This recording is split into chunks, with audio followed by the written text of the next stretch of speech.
The Salmon Who Dared to Leap Higher by Do-hyun, translated by Deborah Smith, read by GoodReads.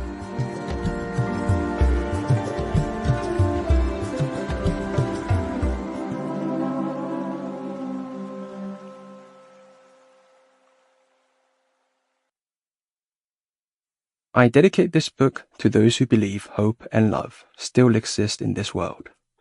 A love that is used like a rag, only good for discarding, but which nobody can give up. On the contrary, this love we want to experience it, even if only that once again. Those who see within it their reason for living. Salmon. The very word is heavy with the scent of the rushing river. The short piece I wrote, which begins with that line, became entangled in a mesh of difficulties, every bit as tricky to escape as a fisherman's net.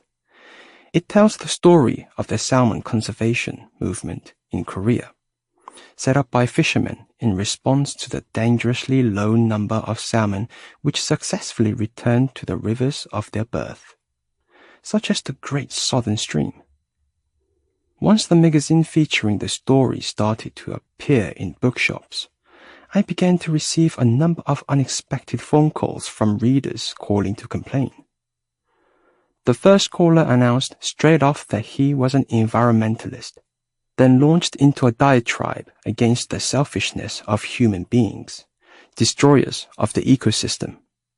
On the other end of the line, I found myself nodding in agreement. He was working himself up into a fierce passion, but he was clearly sincere, a rare quality. And so I chose not to interrupt. Instead, I stood there in silence and gave him my humble attention. All of a sudden, though, he began to pick fault with the title of my piece, which was How to Enjoy Salmon Fishing. Before I had the chance to say anything in my defense, the caller abruptly concluded that I was nothing more than a piece of human trash, and unceremoniously hung up. The whole episode left me somewhat at a loss. More than likely, he'd only picked up the magazine so as to have some reading material for the bathroom, rather than giving my piece a thorough read. He'd probably done nothing more than flick through the table of contents. I really couldn't understand how anyone could make up their mind about me on the basis of the title alone. I guess nothing beats humans when it comes to impatience. Another caller took issue with the very first line, which I'd inserted as a kind of epigraph. According to him, to say that salmon give off the scent of the river was taking artistic license too far, the kind of idiocy only a writer would dream up. Salmon spend 10 times as much of their lives in the sea as they do in rivers, he explained. And so the expression I'd used was contradicted by biological fact. A more accurate expression, he suggested, would be something like salmon, the very word is redolent of the teeming sea. This was all fair enough, but the caller seemed to be somewhat lacking in imagination. Such people don't tend to realize the importance of the bigger picture. All this made me decide to rewrite my article, in order to avoid any more misunderstandings on the part of the reader. I gave it a simpler title. I wanted to find out all there was to know about salmon, and my first ports of call were an encyclopedia and an illustrated guide to fish. From these, I gleaned the following information. The pool of the stream of their birth draws salmon upriver every year from September to November, the months when the turning leaves dye the mountainsides a righteous palette of crimson and gold. In the shallows, where the current is sluggish, female salmon use their tails to dig holes in the gravelly riverbed. These holes are approximately 1 meter across and 50 centimeters deep, and each one will be a nursery for 2,000 to 3,000 cherry-colored eggs. It takes almost 2 months for the fertilized eggs to hatch. The optimal water temperature for the hatching is 7 or 8 degrees Celsius, and so on. I learned a great many things about salmon, and yet I didn't manage to write a single line. Without the imagination to stimulate and enliven it, plain facts are dull and inert. It was then that I happened to chance upon a photograph. It was of a submerged Boeing 747. For me, there was something faintly sad about it. The enormous jumbo jet is more usually pictured soaring high above the clouds. There, with water lapping over its glinting silver fuselage, it seemed to be holding its breath. It must have been somewhere over the ocean when it was forced to make an emergency landing. The submerged jet, the sad majesty of its fuselage, seemed to speak to me. Feeling compelled to answer, I couldn't tear my gaze from the photo. It wasn't a wrecked plane, but the firm body of a salmon surging upwards through the river. A shoal of salmon, hundreds of salmon in a single formation. They were forging their way upstream to lay their eggs. How I envied the person whose camera had managed to capture this image. The salmon had been leaping and thronging right in front of her very eyes. Perhaps she'd put on diving gear and waded out into the water, wanted to get up close. If our roles had been reversed, I know I would have. But the water-dwelling salmon fear those clumsy landlubbers who loom overhead, peering down at them from above, rather than looking them in the eye. Salmon don't like being looked down on like that. For them, even the eyes of a sympathetic naturalist hold an uncomfortable resemblance to those of a bear or fish eagle. The salmon aren't fooled. They know there's nothing innocent about this interest, why they can practically hear the watcher smacking his lips. And so, the only way of truly understanding salmon is to see the world through their eyes. All that's needed is a little imagination. You need to look through what's called the eyes of the heart. Eyes that want to look beyond the visible. This desire is all you need. After that, anything is possible. Riding on waves of imagination, we travel to the very ends of the earth. The sweet, tender warmth of a long-anticipated first kiss is made sweeter by that anticipation. Those long hours spent imagining the moment when the lips finally touch. Burning in the morning sun, the orange glow that pools on the surface of the sea stretches to the far horizon. 100 meters up, a fish eagle casts himself through the air in wide circles. He hasn't eaten yet today, and now he's on the hunt. His keen eyes have been scanning the surface of the water for almost half an hour, but the sardines that are normally so abundant are now nowhere to be seen. The eagle's talons seem to slice through the empty air, curved like the tines of a rake. The longer this fruitless scouring goes on, the more the emptiness in his stomach gnaws at him. Nothing but the cold air whistling by his wingtips. Rage boils up in him.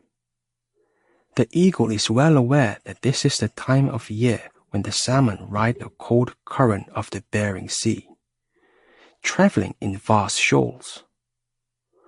Salmon are a particularly meaty fish, and they taste light and clean, making them one of his particular favorites. The very thought of that pale flesh is enough to make his hunger intensify. Just then, something strange appears on the edge of his vision. Whatever it is extremely large, even larger than a shark, and moving rapidly southwards. A single point of clear brilliance gleams at its center.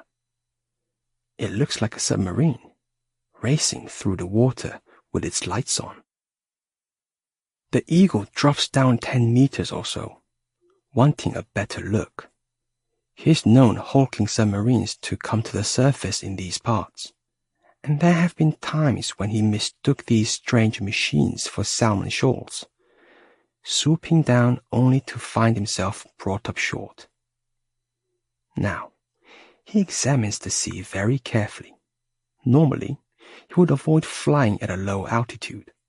Constantly having to beat his wings in order to stay aloft is irritating and saps his strength. But not now, when he still hasn't been able to break his fast. Just as he thought, the strange mess is not a submarine, but a shoal of salmon. 300 at the very least. The eagle decides that he ought to leave a bit of distance between himself and the shoal, so as not to attract any unwanted attention. His sharp gaze pierces the water. The salmon are maintaining an even speed of around 40 kilometers an hour. At their very heart, still he sees that single glittering point. The eagle opens his eyes even wider and focuses on that point. It looked like a patch of clear water. It isn't. It is a strange salmon, a kind he's never seen before. Unlike the other salmon that surround him in the shoal, the scales covering this one's back are entirely silver. The majority of fish have pale bellies, but dark blue backs. In other words, the part of them that would be visible above the water is the same color as the sea itself, a form of camouflage to keep them safe from prying eyes. Most of the time, this is a pretty effective ruse. Many a bird has been cheated out of his supper this way. But it isn't enough to cheat the low-flying eagle's fierce gaze, which is locked onto that oddly colored salmon. Inside the predator's mouth, the saliva has begun to flow. The eagle is barely 2 meters above the water. A delicious breakfast is now only seconds away. The eagle flexes his feet, extending his claws as far as they will go, and snatches at the water with a quick darting movement. Those claws are now embedded in the oddly colored salmon's flesh. Eagle, scatter! The salmon churn up the water as they flee from the aerial attack. The eagle dries back up into the air, feeling the weight of the life flapping between his claws. Satisfied, he looks down at his catch. Clutched in his powerful feet, a salmon wriggles and writhes, desperately trying to rekindle the spark of his rapidly extinguishing life. But rather than that shining silver salmon being his prize, the weight of his trophy is the leaden drag of failure.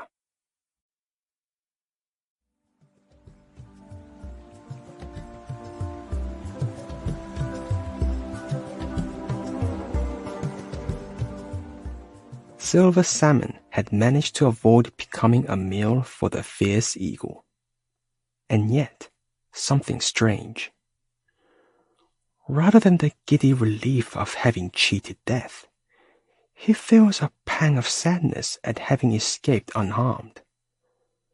Because the salmon who had been caught, the one who'd swum by his side ever since they left their home river, who'd wordlessly passed a meal of prawns from her mouth to his, who'd even caught delicious dragonfly-shaped insects for him, and stroked his belly with a soft fin, had been his sister.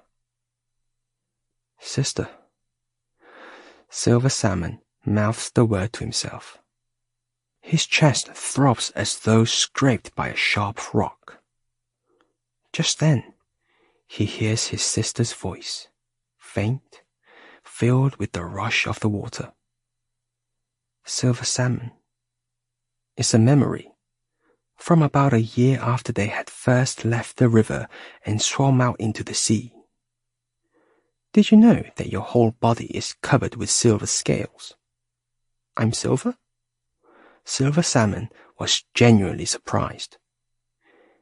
Every other salmon has a back the color of dark blue seawater, but not you. He really hadn't known about his silver scales. He'd always just assumed that his belly was white and his back was dark blue, like all the other salmon. Unfortunately, there's no way for us to look at ourselves. Why not? Well, because fish only have eyes side by side at the front of their heads, you see. His sister told him that the only way for salmon to get an idea of their own image is through the mouths of other salmon. Other salmon's words, she said, are mirrors that reflect you back at yourself. Perhaps this is why salmon are so fond of gossiping about each other.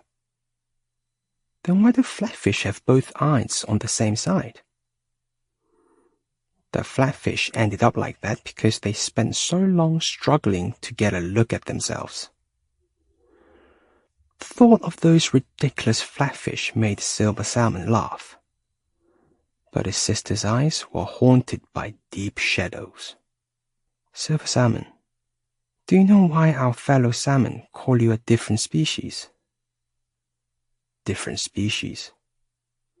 Silver Salmon had heard those words before, but only then did he seem to understand a little of what they meant. They meant that he was set apart. Not one with a shawl like all the others.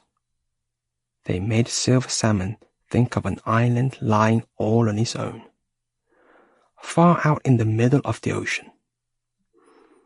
The loneliness of being the only thing visible above the sea that we call this world. Loneliness is more sad than frightening. Silver Salmon had many thoughts like these after discovering the truth about his peculiar color. Life is unbearable, said Silver Salmon. But it wasn't really him. It was another Silver Salmon inside him. And then came the reply, but you have to bear it all the same. He felt divided in two. One day, Silver Salmon made an announcement. Please try to look past my scales, he said to his fellow salmon. I want you to look inside my heart. A pair who were swimming close by asked, how are you supposed to look inside someone's heart? Silver Salmon didn't notice their frowns of annoyance. He was too excited by the thought that finally another salmon had shown an interest in what he had to say. Well, what I mean is, looking inside, past, external appearance. His innermost feelings had suddenly become clear. He was desperate to put them into words, and yet he couldn't stop stammering. Perhaps he was simply overwhelmed. The stream of words that he could hear inside his mind came out broken and disordered. And inside is something visible, but I don't get it. One of the pair butted in. He sounded bored. It's too complicated for us. They turned their backs on Silver Salmon, hurrying off in search of food. A couple of amused snorts came from a nearby group of salmon, who had been watching all the while. Shaking their heads, they whispered privately amongst themselves. He ought to be grateful for the protection he's getting, one says. Never mind coming out with that load of old nonsense. That's right, another chimed in. It'll be Silver Salmon's fault if we're the first to be attacked. Listening to this mockery, Silver Salmon burns with anger. Silver salmon had been swimming in the center of the shore ever since they'd begun to head south. The decision had been made by Big Mouth Salmon, the shore's leader. He liked to show off in front of the others and seemed incapable of lowering his voice, even when spouting the most trivial stuff imaginable. Brimming with self-confidence, he was constantly flapping his jaw, and that was how he'd got his name.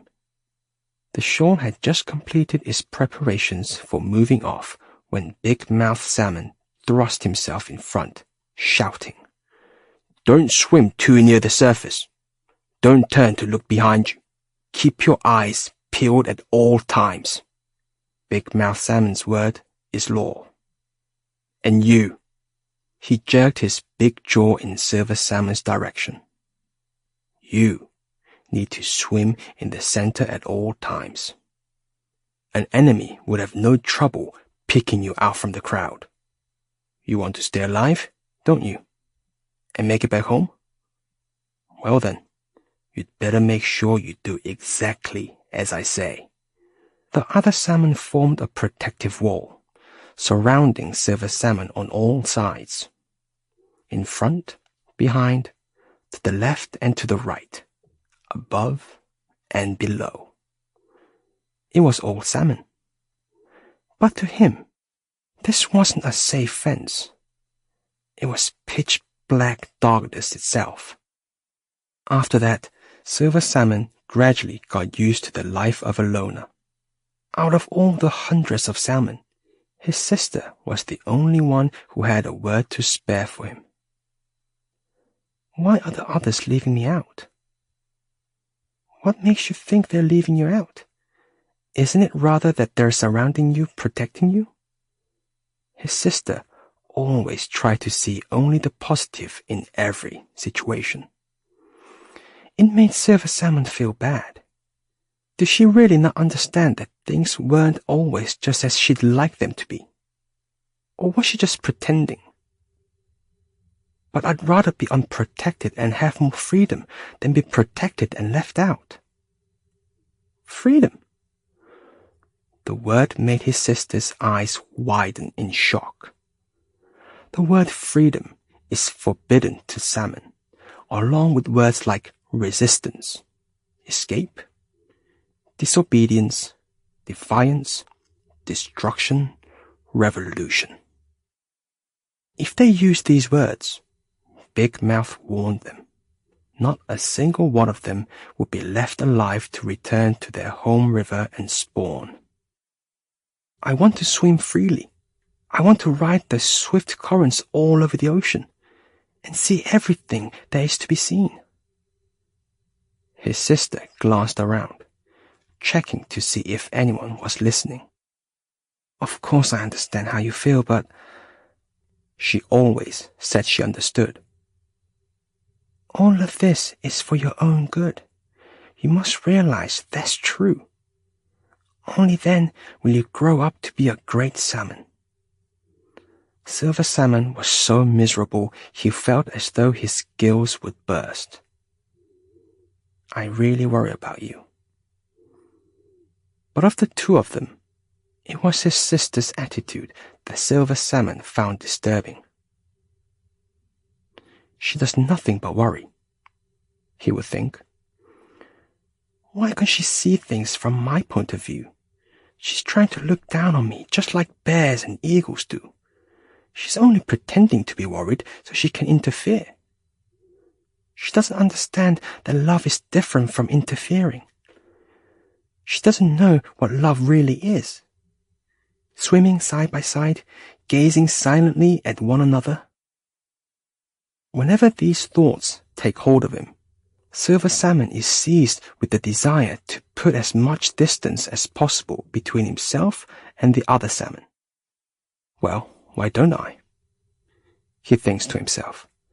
But the other Silver Salmon inside him quickly counters. "You mustn't."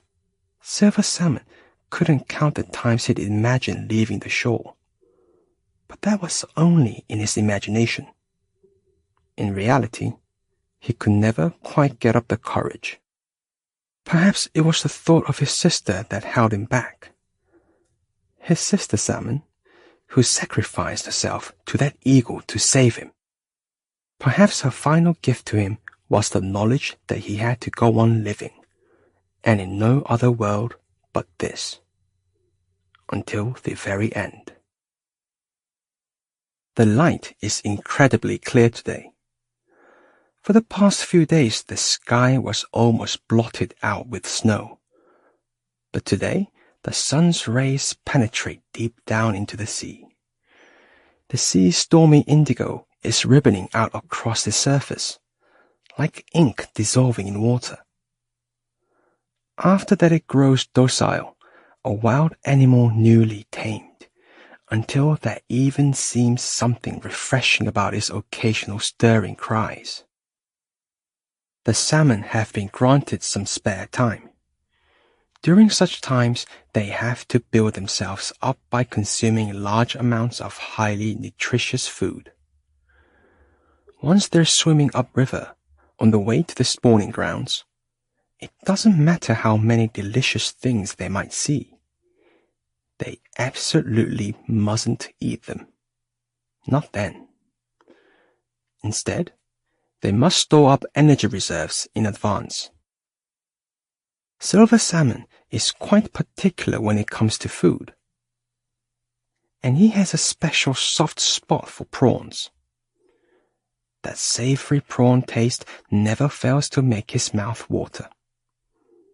All the same, he doesn't gorge himself. It's a wise fish who doesn't let his eyes grow bigger than his belly, silver salmon thinks. Salmon have salmon-sized appetites, just like whales have whale-sized appetites. If salmon had whale-sized appetites, well, then there wouldn't even be salmon anymore. A whale wouldn't be a whale if it had a salmon-sized appetite.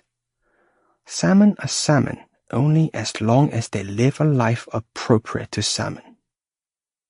Once his stomach is full, silver salmon cautiously pokes his head out of the water.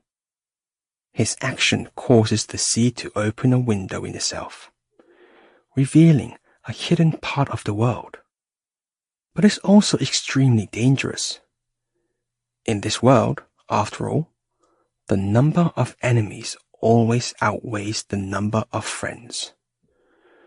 It's been a long time since this part of the world has known such a heavy snowfall, and the ground has been transformed into an endless expanse of dazzling silver.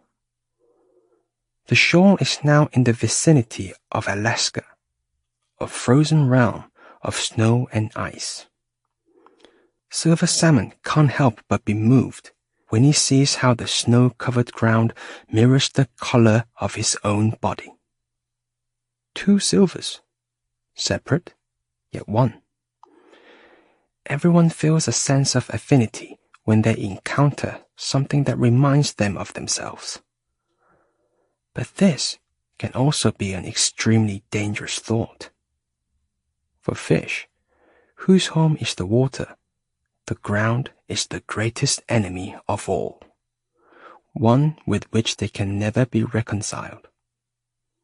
But silver salmon felt his heart swell with joy at the sight of this new world, lying beyond the boundaries of the ocean. The scent of that cold wind in his nostrils, the pure, fresh taste of air outside the water, was a delicious, dizzying sensation. Why can't salmon live out of the water? He asked the other silver salmon, the one inside him. He gets no reply. Sometimes I think the water is a prison. Still nothing. All of a sudden, there's something there, a huge shadow swooping down over silver salmon's head. Quick! Someone screams. Get out of the way! It all happens in an instant. Silver salmon stares about him, flinching at the smarting pain along his belly. A handful of shredded salmon scales are floating in the water, and he can scent the metallic tang of blood. He hastily twists himself this way and that, checking to see where the injury is. Strangely enough, he appears to be unharmed, though the smell of blood is gradually getting stronger. If a group of sharks picks up the scent, there will be trouble. A gentle wave presses up against him, the sign of something closing in. Are you okay? A clear, delicate voice, like a single drop of water trembling on the tip of a fin. Another salmon. Silver Salmon calms himself down and examines the newcomer. Are you okay? She's an ordinary salmon, with a pale belly and dark blue back, just like all the others. But a light was sparkling in her eyes like the stars in the clear night sky. Silver Salmon knew this because sometimes as night was falling, and without Big Mouth Salmon knowing, he had poked his face up out of the water and watched those myriad points of light wink on, gradually lighting up the blackness. More stars, perhaps, than there were drops of water in the ocean, each boasting its own unique light, were strung together to form the Milky Way, a pale splash against the black. How did those stars seem to Silver Salmon as he gazed up with wondering eyes? Had they been the sky's own eyes? A friendly gaze looking down? My name is Clear-Eyed Salmon. While Silver Salmon had been daydreaming, she had been watching him carefully from a distance, in case there was any danger. A bear swiped at you with its big paw. You had drifted almost to the water's edge, you know. You looked as though you were lost in your own thoughts. I shouted out as soon as I saw the bear lift up his paw and pushed you out of the way with my fin. Are you all right? You're not hurt? As she was anxiously asking after his health, Clear-Eyed Salmon seemed oblivious to the fact that her own dorsal fin had been ripped to shreds, and was now flapping listlessly. And wasn't that a thin trail of blood flowing from the wound? Silver Salmon groans involuntarily. Clear-Eyed Salmon had spotted the danger early, and put herself in harm's way in order to save Silver Salmon from the bear. Why did you do that for me? Why were you watching me in the first place? I've been watching you ever since your silver scales meant to started swimming alone. Silver Salmon doesn't know whether he ought to feel grateful or sorry. What can you say to someone who saved your life without even a moment's thought for their own safety? Should he tell her that he will never forget the favor? Should he offer to help her from now on, stick to her side at all times, trail her like a shadow? Could I really give my life for another salmon? This was something that Silver Salmon had asked himself before. But different words burst out of his mouth before he'd had time to think about them. You must be in terrible pain. As soon as he'd said this, he realized it didn't sound much like an expression of thanks. If only he could pick the words up and stuff them back in. I'm not hurt. But your dorsal fin is still bleeding. It's okay. Clear-Eyed Salmon seemed to be feigning nonchalance, deliberately flicking here and there through the water as if to prove she isn't hurt. Suddenly, she turns to Silver Salmon. If you're not hurt, then neither am I. What does that mean? Clear-Eyed Salmon doesn't answer with words. Instead, she gazes steadily at Silver Salmon. The light in her eyes is even more crystal clear than before. Her lips move as though mouthing words, Then all of a sudden, she turns and swims away, disappearing into the shoal. The scent of her trailing blood lingers in the water for some time. Silver Salmon mulls over Clear-eyed Salmon's words. If you're not hurt, then neither am I. He can't get them out of his head. Have they already made a place for themselves deep inside him? Setting up a home inside his heart?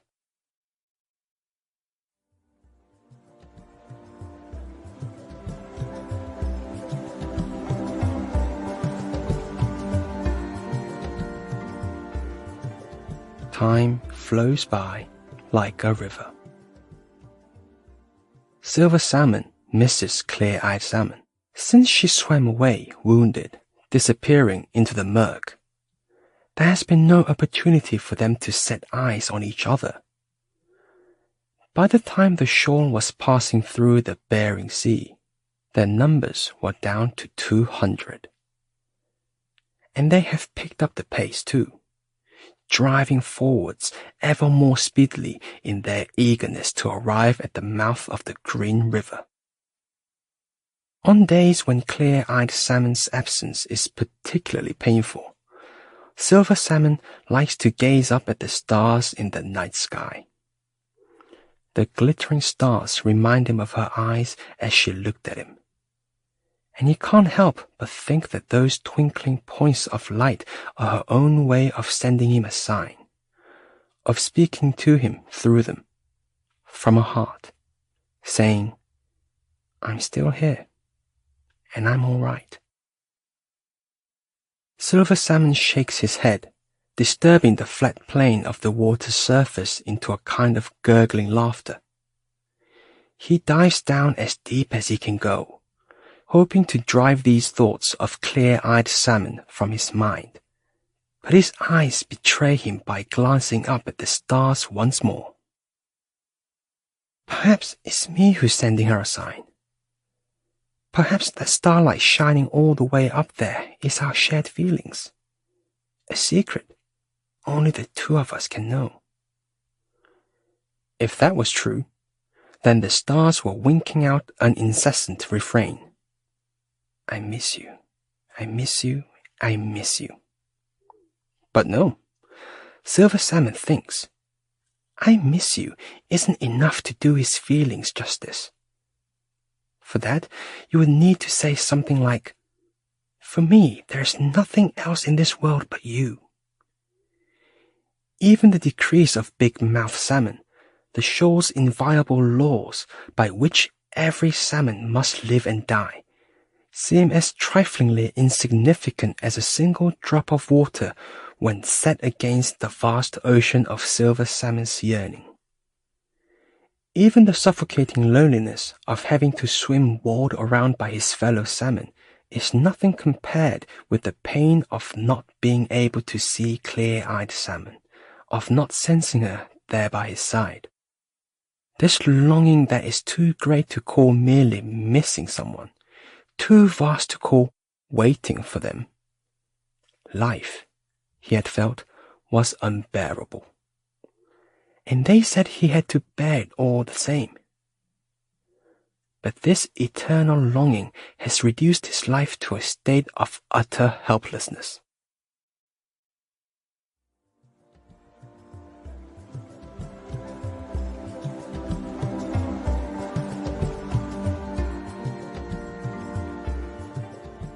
Silver Salmon picks up a truly odd smell, one he's sure he's never encountered before.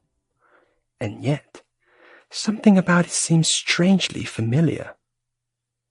If memories had their own sense, would this be the smell of a faint memory, of some long-ago happiness that had once suffused him? A smell embedded deep within the flesh of the mother whose face he had never known. Or was it perhaps the scent of his father? A shiver of excitement ripples through the shoal. Does this mean they have almost reached the Green River? If it's true, if they've really made it all the way to the mouth of the Green River, then the dangers that have so far dogged them every step of the way have finally been left behind. Fish eagles with their fierce glares, sharks whose cavernous mouths could swallow a whole group of salmon, polar bears that eyeballed them greedily from atop the Alaskan ice, stellar sea lions, fishing trawlers that stripped salmon from the seabed en masse, from out of every nook and cranny. If this is the mouth of the Green River, if it truly is the way back home, the home they've only ever heard tales of. The shoal speeds up in wordless unison, fins slicing through the water. A fresh feeling wells up inside each and every salmon as the scent of the river gradually grows stronger. The shore swings, as one, towards this thrilling, intoxicating scent, as though all this had been decided beforehand. As the river water mingles with that of the sea, Silver Salmon notices a sharp decrease in the saltiness of the water surrounding him. According to what he's heard, the Green River isn't particularly long, so the mouth, where they are now, isn't all that far from the upper reaches. The salmon will be able to press on upstream after they've spent a short period down at the mouth, adjusting to the fresh water. All their toil and torment, all the suffering they've endured, is almost at an end. Silver Salmon feels his body grow heavy and languid as this thought flashes into his mind. Just then, something glitters in front of his eyes, a streak of light whisking past. The intensity of the light momentarily blinds Silver Salmon, blotting out all else from his field of vision. Silver Salmon watches, rapt, as that brilliant form swims right up beside him. "Hello?" he ventures. The voice that answers belongs to none other than clear-eyed Salmon. "Silver Salmon, how have you been? Has it been terribly difficult for you?" Silver Salmon feels his cheeks flush hot, as though he's been caught in an embarrassing predicament. "There's no need for you to worry anymore. Not now I'm here." A brief silence spins itself out between them. Both of them seem to be waiting for the other to make the next move. But this hesitation is making the situation increasingly awkward. Finally, Silver Salmon works up the courage to break the silence. "Where have you been all this time?" "Far away." "But where?" "Well, far away really just means apart from you, you know. We couldn't see each other or talk to each other, so that meant there was a huge gulf between us. Even though we were moving and breathing as part of the same shoal, but not anymore." "I see what you mean when you put it like that. Do you mind me asking you another question?" "Please, whatever you like." "Just now, when you swam in front of me, what was that light? My eyes were dazzled, you see." "A light?" "Yes, an intense light, blindingly bright. It was definitely there, and it was coming from you." A small burst of air bubbles escapes from clear-eyed Salmon's mouth, streaming out into the water. She seems to be laughing. "You saw a light because you saw me with your inner eyes. The whole world appears dazzlingly beautiful when you look at it through those eyes, when you look at it with your heart. The eyes of the heart." Hadn't Silver Salmon heard those words before? A long, long time ago. He spent so long gazing at clear-eyed Salmon, this marvelous friend who knew how to see the world with the heart, that the words he had been about to say vanished completely from his mind. This reunion with clear-eyed Salmon marked a huge change in Silver Salmon's life. In the time they spent together at the mouth of the Green River, every little thing that occurred there, occurrences so trifling they barely warranted the name, to which he would have remained utterly indifferent if things had been the way they were, before clear-eyed Salmon came back to him, was imbued with deep significance. The small, smooth form of a single pebble, a supple blade of water weed that waved in the current, hours whose passage was broken up into discrete moments, each one saturated with the sense of the here and now. All of these things that had seemed so trifling had the weight and brilliance of jewels. Every single object seemed absolutely imperative for the existence of the world as a whole, and none would ever be discarded. Silver Salmon could spend hours on end just listening out for the various sounds that traveled through the water. Before he had only really thought of his sense of hearing as something purely practical, to help him detect food and avoid enemies. But during this time it became a conduit through which he was able to receive and understand the delicate shiftings of the world. Silver Salmon listened to the insects crying in the reed beds, to a distant train rattling across an iron bridge,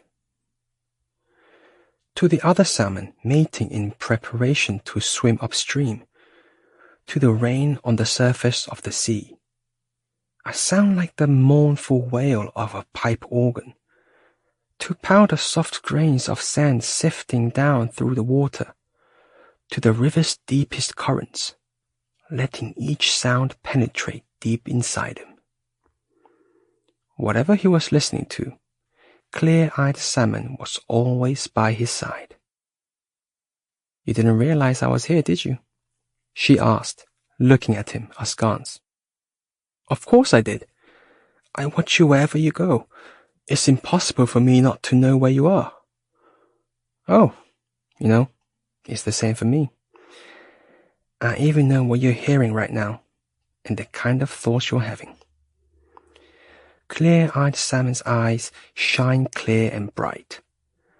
The time has come to say the words she's been keeping inside her. Words that she's long been wanting to whisper to Silver Salmon. Words meant for his ears only. Meant for no one but him to understand, to believe. She brought her mouth to Silver Salmon's ear, whispering so quietly that it felt rather than heard those long unspoken words. "I can only fall in love with a salmon whose eyes know how to see the world as beautiful." An inexpressible force surges up into Silver Salmon's chest, threatening to burst out from inside him. He was different from the Silver Salmon he had been before meeting clear-eyed Salmon.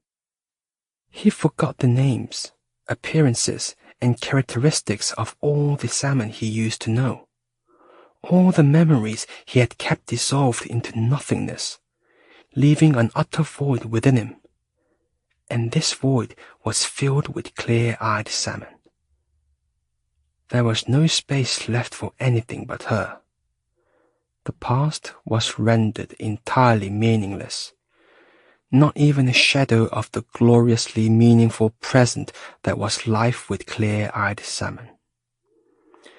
Silver Salmon felt like a jar from which the dank, turgid water had all been sluiced out, now filled with a sharp, fresh wind. His body, too, was changing. Since his arrival at the mouth of the Green River, or, to be exact, since his reunion with clear-eyed Salmon, a faint suggestion of reddish pink had begun to be noticeable in Silver Salmon's scales. Clear-eyed Salmon's body, meanwhile, was undergoing an even more striking transformation, becoming gradually dappled with patches of a more intense, more orange red than those that were appearing on Silver Salmon. Instead of fading, the color depended as it spread across her whole body. Autumn was deepening too. It was around then that splashes of crimson began to be seen bobbing up and down on the surface of the river. Fallen leaves being carried out to sea. Silver Salmon, who had known the leaves when they were young and green, asked, "Why have you turned red?" The floating leaves drifted together, forming a mouth that could answer his question.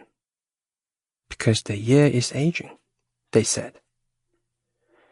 "Because autumn is deepening." Autumn. That's right. We spend the rest of the year hanging from the trees. But as the days grow shorter and the year grows ripe, we have to leave. Leaving must be sad, mustn't it? Silver Salmon watches the leaves with a look of pity. No, it isn't sad. It's necessary. We have to go so that new leaves can hang from the trees next year. What about you, Salmon? Where are you heading to? We're going to the upper reaches of the Green River. Going back. Why? Even I don't know that yet. So why have you turned red? Just as Silver Salmon was curious about the leaves, so they too are wondering about him. I'm not sure about that either. In no time at all, the fallen leaves blanket the surface of the river, their numbers increasing to the point of being impossible to count. Enveloped within the water, the salmon swim upriver, while over their heads the leaves follow the river's course down to the open sea. Thinking that clear-eyed salmon might know more than him, Silver Salmon asks her about their changing color. She doesn't answer immediately but fixes Silver Salmon with a piercing gaze, before eventually opening her mouth. It means we've become adults, and that we've fallen in love. All salmon become red when they fall in love and get married. Love? So that's it. And I thought these red blotches were some kind of disease. Silver Salmon's laughter was bright with relief. So he'd been worrying over nothing these past few days. Although the more he thought about it, there was something quite scary about this business of becoming an adult. The word responsibility flashed through his mind, and he remembered what his dead sister Salmon had told him once. When you become an adult, suddenly there are all these things that you have to be responsible for. Perhaps, he thought, clear-eyed Salmon's serious expression, which he couldn't remember seeing on her before, meant that her thoughts were running along a similar track. "And now we are married," clear-eyed Salmon said, very slowly and deliberately. "We can have eggs." "Eggs?" "Yes. Of course, there's no way you could know about it, but I already have hundreds of eggs inside me, all nestled in my belly." "Really? Is that true?" Silver Salmon looked startled. Fear is also written on clear-eyed Salmon's face.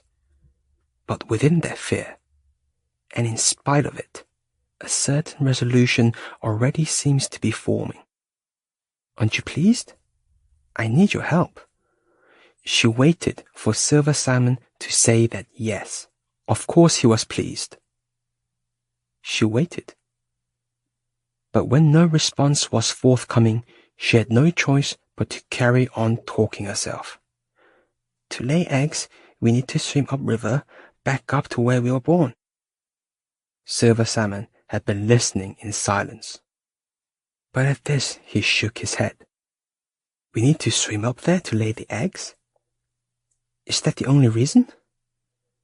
"It's the reason we're alive," clear-eyed Salmon replied calmly. Stop it, Silver Salmon blurted out. He didn't want to listen to anymore. Everything was getting confused inside his head. All salmon go through many crises, many brushes with death, in order to come this far. The shoal has to face various difficulties almost every day. That's something that will never change.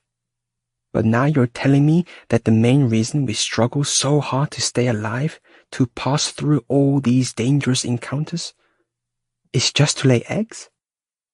That laying eggs is the only reason for two salmon to meet and fall in love and get married? Silver Salmon desperately wanted for this not to be true. How is living solely in order to lay eggs different from living solely in order to eat? Surely no one's life can be reduced to a single reason like that. Is laying eggs the only reason that salmon swim upriver? Do you think love is just the means to an end? That laying eggs is the sum of our lives? It can't be. Salmon have a unique, specific reason for their lives. I'm sure of it.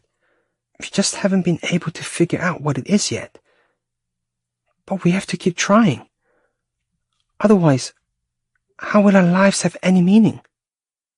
I can't say I agree with you. And in any case, I just have to lay eggs.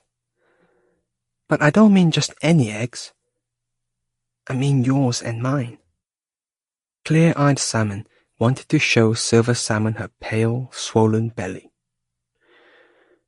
She wanted to ask him to look at their eggs with the eyes of the heart. The task of traveling to the river's upper reaches and laying her eggs. She felt a boundless pity for Silver Salmon, who was unable to grasp its importance.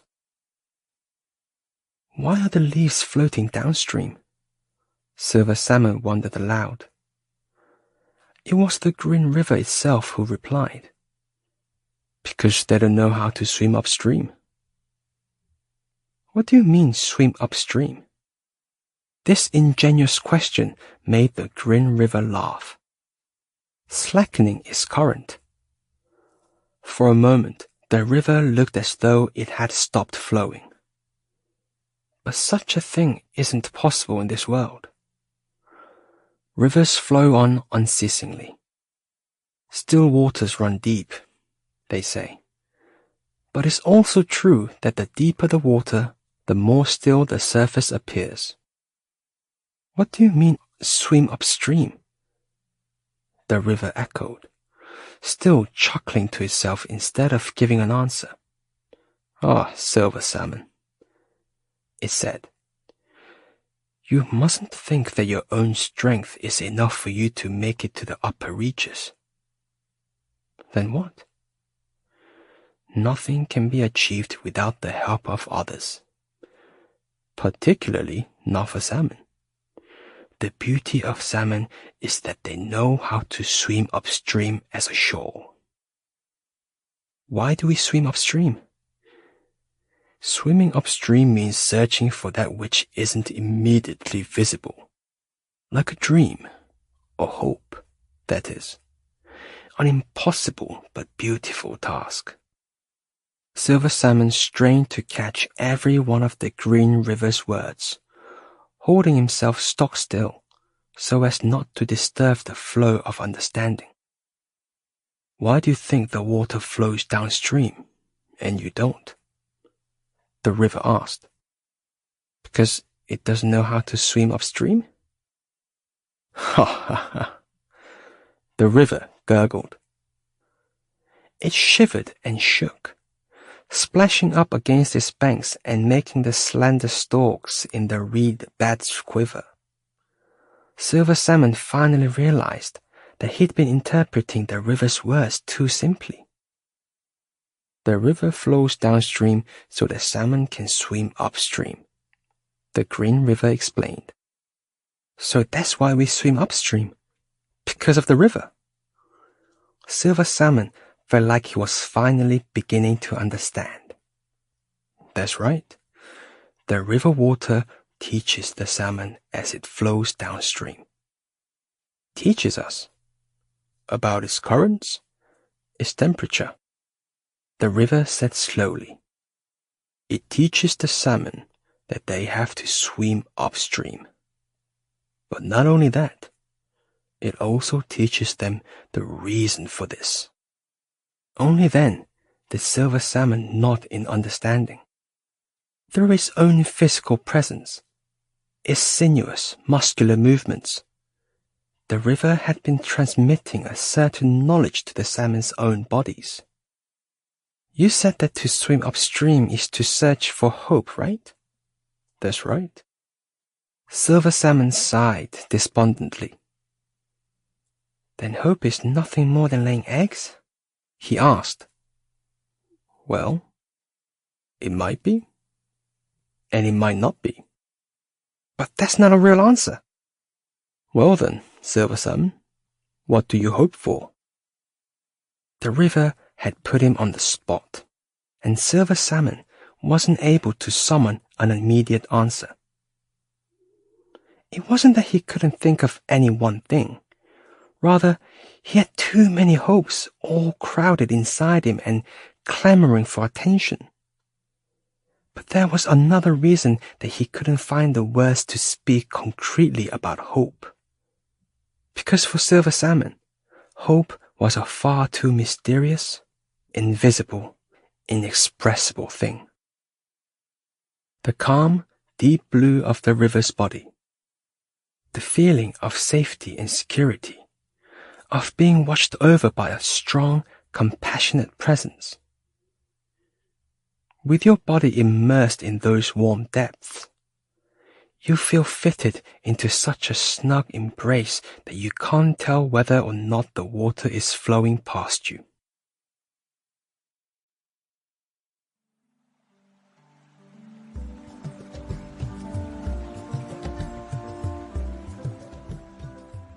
Silver Salmon, you must have seen the sea. The green river, whose life was lived separate from that of the sea, was insatiably curious about this much larger body of water. Will you tell me about it?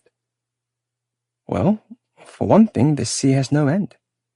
Silver Salmon felt like an old hand when it came to the sea, and could make these pronouncements with confidence. No end to its great breadth, you mean? No, not that. It's the struggle that has no end. I'm talking about a ceaseless struggle of mutual biting and tearing and killing.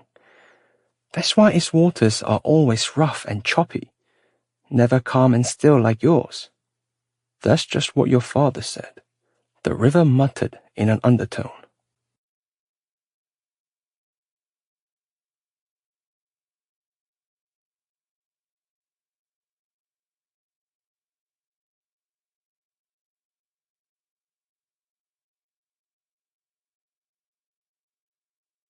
It seemed to be talking to itself, but Silver Salmon's sharp ears picked up the word father. You knew my father? He asked excitedly. In a sense. This cagey answer was only served to fire Silver Salmon's curiosity, and he pestered the river to tell him everything. Eventually, it gave in. Your father was a silver salmon just like you. His whole body glittered with silver scales. Ah! Silver Salmon exclaimed. His heart was racing, and he felt a lump rise into his throat. Picturing those silver scales to himself, the tears sprang to his eyes. And was there any other similarity? Or just the silver scales? No, it's not only in your appearance that you resemble your father. Your father is just the same as he was. He was well versed in how to read the thoughts and feelings of others. The green river paused for a moment, dredging up memories of the past. Your father was the leader of the shore. All the salmon respected him. And he in turn showed love for each and every one of them. He led around 500 salmon back here to me. It was magnificent. A truly solemn, awe-inspiring sight. I've not yet seen another to beat it, and perhaps I never will. The face of the Green River flushes, as though suffused by the memory of the deep emotion that had so moved him back then. The red glow of the setting sun on the surface of the water. But nothing stays the same in this world. Everything is constantly changing, too quick for me. What happened? The Green River hesitates, well aware that one should not be too reckless in raking up the past, especially when that past is filled with painful memories.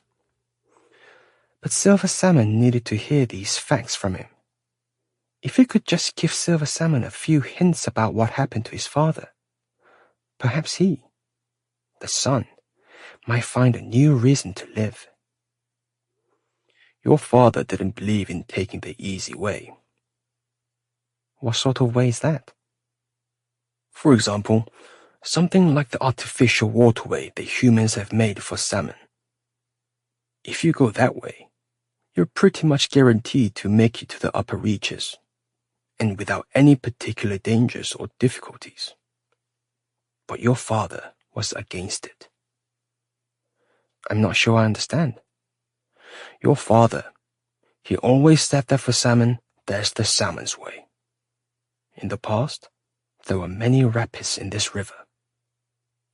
Rapids? What are they?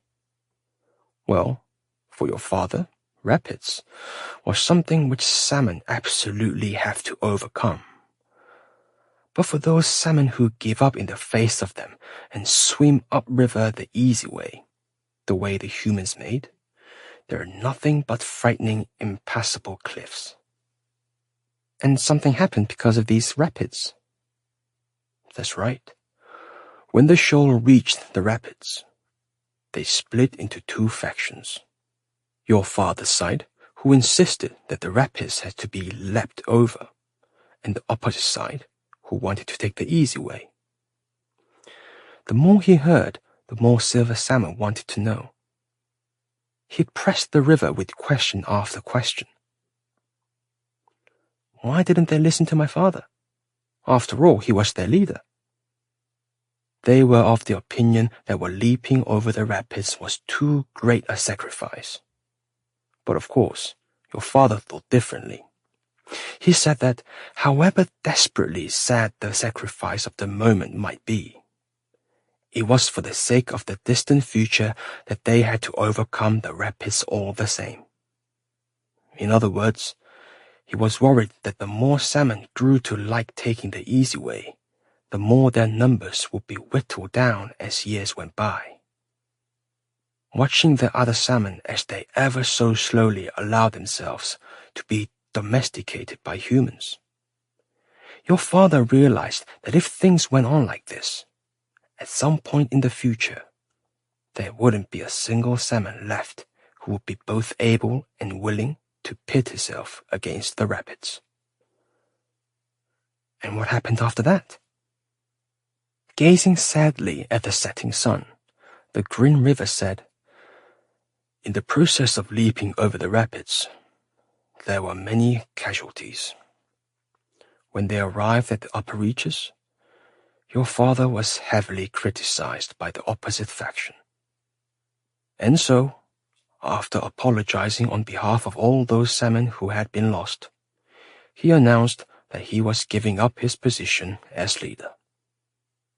So, that means he was at fault. He even acknowledged it himself.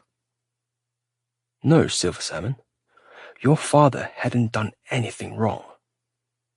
It wasn't the rapids themselves that the dead salmon had fallen victim to, but the humans who'd hidden themselves by the side of the river, waiting to catch as many salmon as they could. They were the ones who were at fault, if anyone was. All your father did was to suggest that the salmon go the salmon's way, as was only right. A long sigh escapes from between Silver Salmon's lips. The river embraces him tightly and calls him gently by his name. Silver Salmon. Please. Silver Salmon wavers. Say what you have to say. Are you sad? Do you wish I hadn't told you what I did? No. There. It's all right. You might not be the leader of your shoal, but just like your father, you have a heart that balks at taking the easy way. I'm as proud of you as I was of him. This was the last time the Green River spoke to Silver Salmon of his father. Though it had been something of a sad story, hearing it had left Silver Salmon's expression imperceptibly brighter. He was no longer ashamed of his silver scales. If anything, he now considered them something to be proud of. Even when his fellow salmon teased him, calling him names like Silver Freak and different species, he would simply reply with a smile. That's right, I'm Silver Salmon. Thinking back on it now, he couldn't believe he'd allowed himself to suffer so much because of something as trivial as his appearance. He remembered asking the other salmon to look inside him, at his heart, and how this had only served to confuse them and make them resent him. This world, which teaches us to focus on external appearances when we should be able to see each other heart to heart, seemed filled with hypocrisy. Little by little, though, Silver Salmon began to realize that he'd been arrogant. I've been demanding that the other salmon look at my heart, he said to himself. But have I myself really been taking a proper look at theirs? And the other Silver Salmon, the salmon inside him, answered, no. So, when it came down to it, he was no better than the rest. And then there was the heart of clear-eyed salmon, whose only reason for living was to go to the river's upper reaches and spawn. Silver Salmon hadn't even been able to look properly at those eggs, those countless hearts which clear-eyed salmon was sheltering within her. Is it perhaps that the closer something is to us, the harder it is to see? These thoughts tormented Silver Salmon. The Green River was filled with pity for his suffering friend. And when it all got too much, would embrace him without hesitation and let him know that he wasn't alone. Why do you want to go to the sea? The river feigned innocence. Me? Want to go to the sea? I don't know what you mean. Come on, tell the truth. Why even now you're flowing downstream, never content to just stay where you are? Well, I suppose that's true. But there's no reason for me to go to the sea. Silver Salmon hadn't realized that the river had this faintly absurd side to him. A life without a reason? Is such a thing really possible? Certainly not according to you. Then what's the reason for your life? The reason for my life is that I exist, right here, right now. That in itself. Existing is a reason for living? That's right.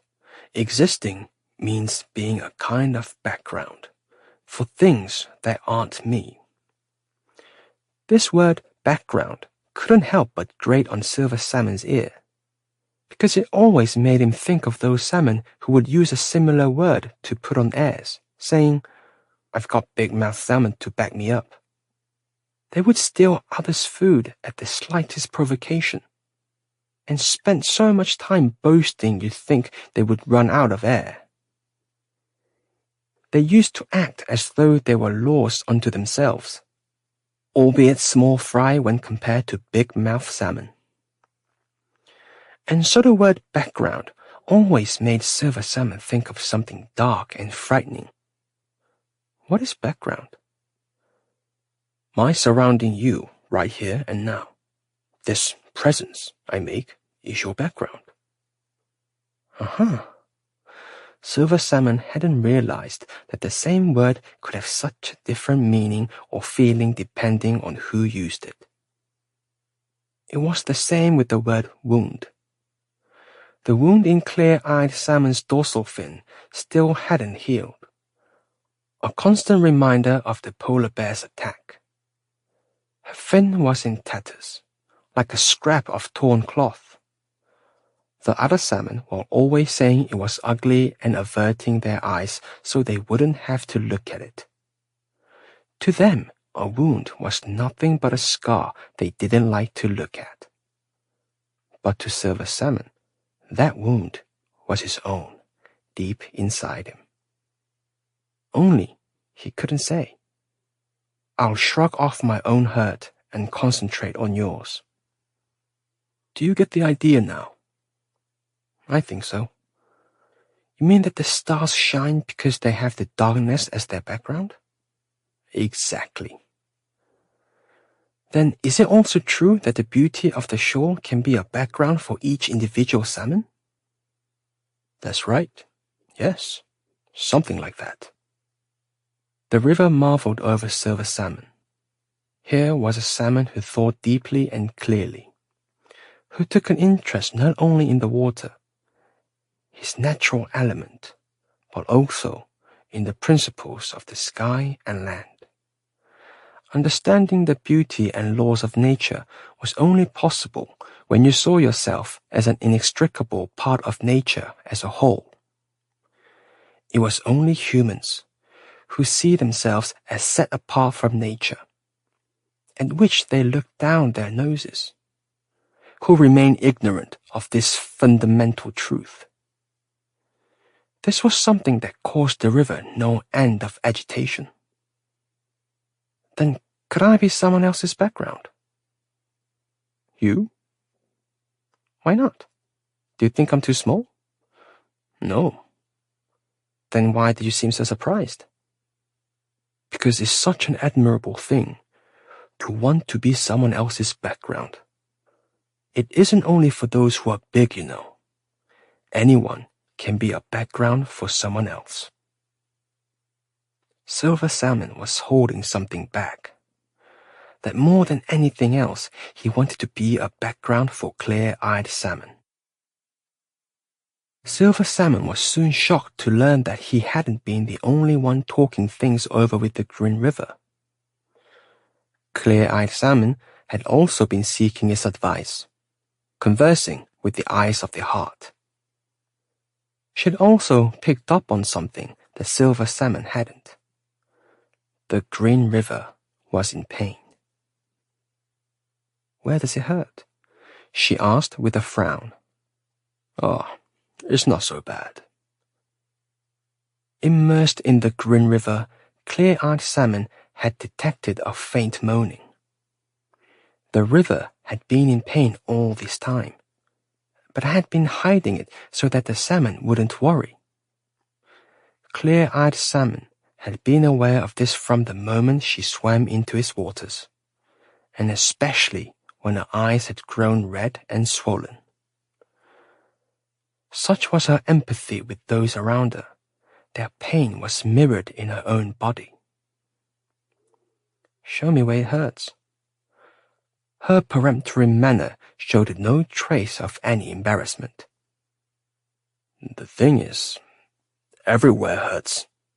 My windpipe, my veins. Clear-eyed Salmon opened her eyes even wider, staring into the surrounding water.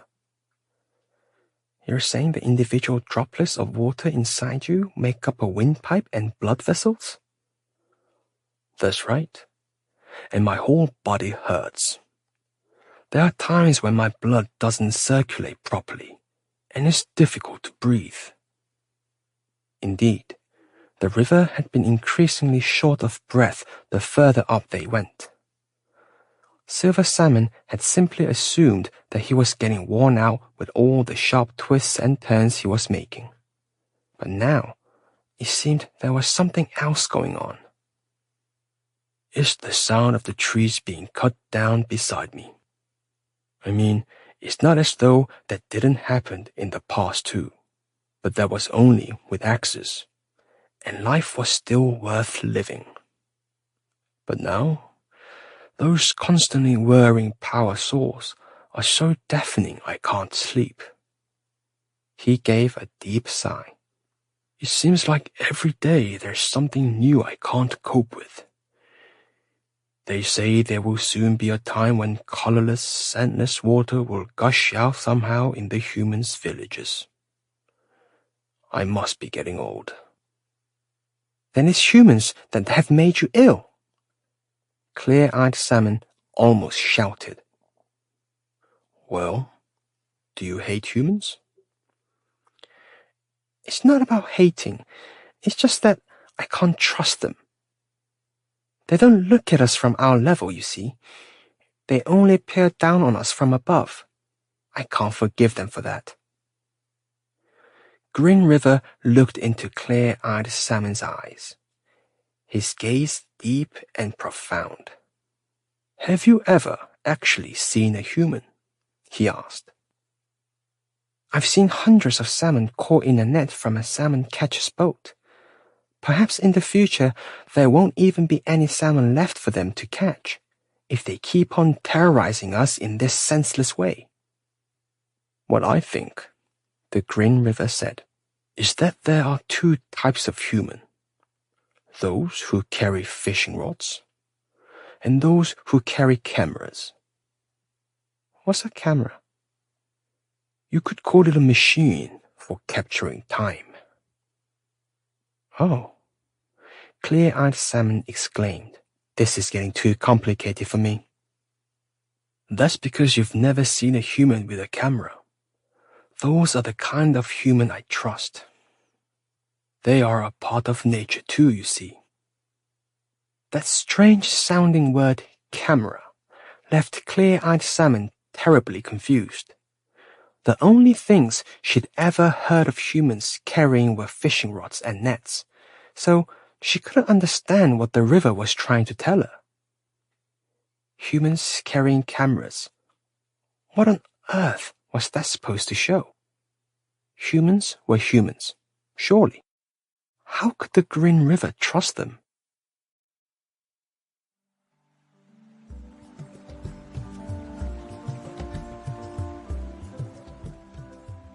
As they swam upstream, the salmon flushed a progressively deeper red, and their lips began to bulge out.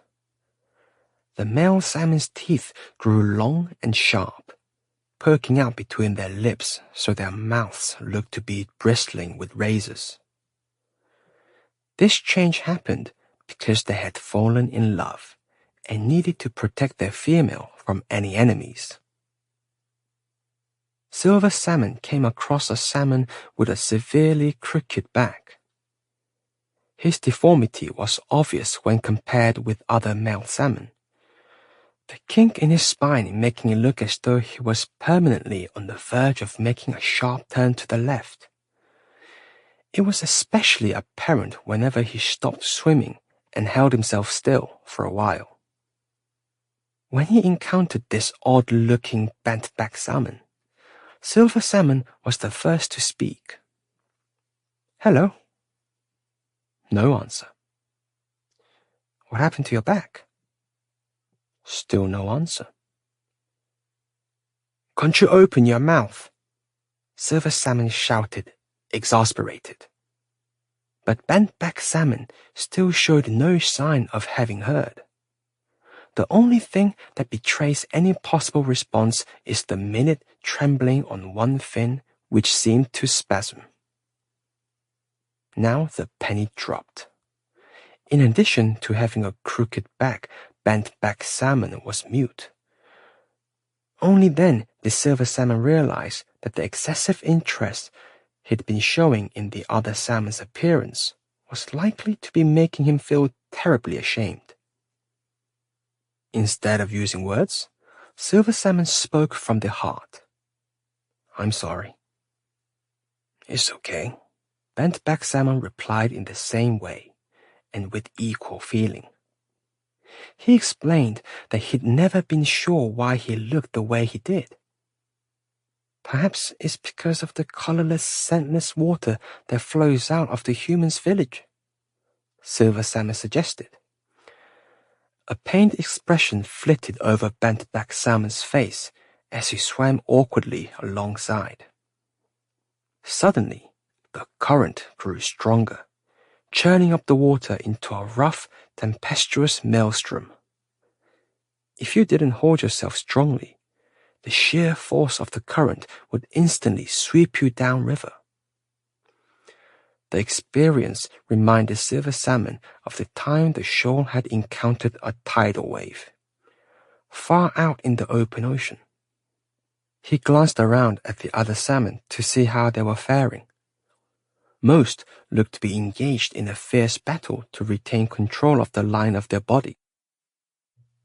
The roar of the water seemed as though it would swallow the entire shoal in a single gulp, sucking them into its maw.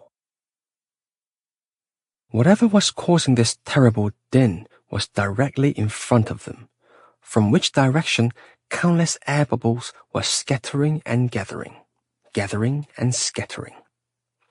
Silver Salmon furled his fins and steeled himself, flexing every muscle in his body. Just then, someone up ahead shouted, "Rapids!" At this, the other salmon all stopped in their tracks. Though he had of course heard the word, Silver Salmon had no idea what these rapids actually looked like. And he was never one to stifle his own curiosity. He thrust his way up through the water, poking his head up and breaking the surface. Just as the sea had always done, the river opened a window in its chest and revealed the world to him. Rain was pouring down from the sky in thick roads, battering the river's surface. As though it had been waiting for a witness, a brilliant rainbow begins to spread its iridescent colors through the sky, all in front of the Silver Salmon's wondering eyes. The rainbow truly is the most wondrous of all the sights these eyes have ever seen. What with the myriad raindrops pelting down and churning up the surface, Silver Salmon wasn't able to feast his eyes on that mysterious rainbow for anywhere near as long as he would have liked. He was afraid of being lashed by the rain's cruel whips and sent spinning away downriver, and this fear drove him back on the water.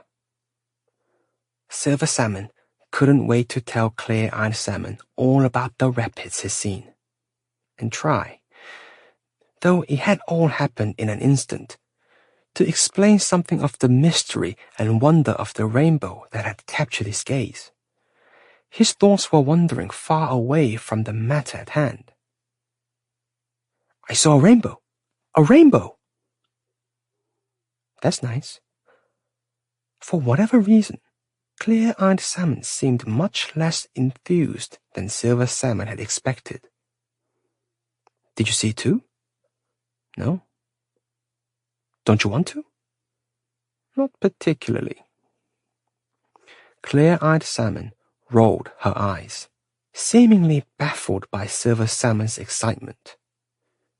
Rainbows only ever exist for a brief moment. They disappear almost straight away. "And therefore they're not beautiful, you mean?" "Perhaps." Clear-eyed Salmon took a long, steady look at Silver Salmon. For her, there is an air of greatness about him. He who knows how to look beyond the here and now and imagine the various turns their lives might take at some point in the future. More than anything else, she loves him. And yet, he still doesn't seem to have fully grasped just how perilous a place this world is. That's why he can come out with what are, to her, such ridiculously wrong-headed statements as laying eggs is not enough of a reason for living. There was a salmon once who said that having hope meant wanting to catch hold of a rainbow, and that chasing rainbows was the reason for living. Waking or sleeping, it was all he ever did. He even left the shoal and struck out on his own, promising to return once he'd caught a rainbow. And did he? Catch one, I mean? He kept on seeing rainbows, and not just in the sky. He even saw them when whales sprayed water out of their blowholes. The more rainbows he saw, the stronger his desire to catch one grew. It was all-consuming. But in the end, he couldn't succeed. Why not? That's the nature of rainbows. If you catch them, they disappear.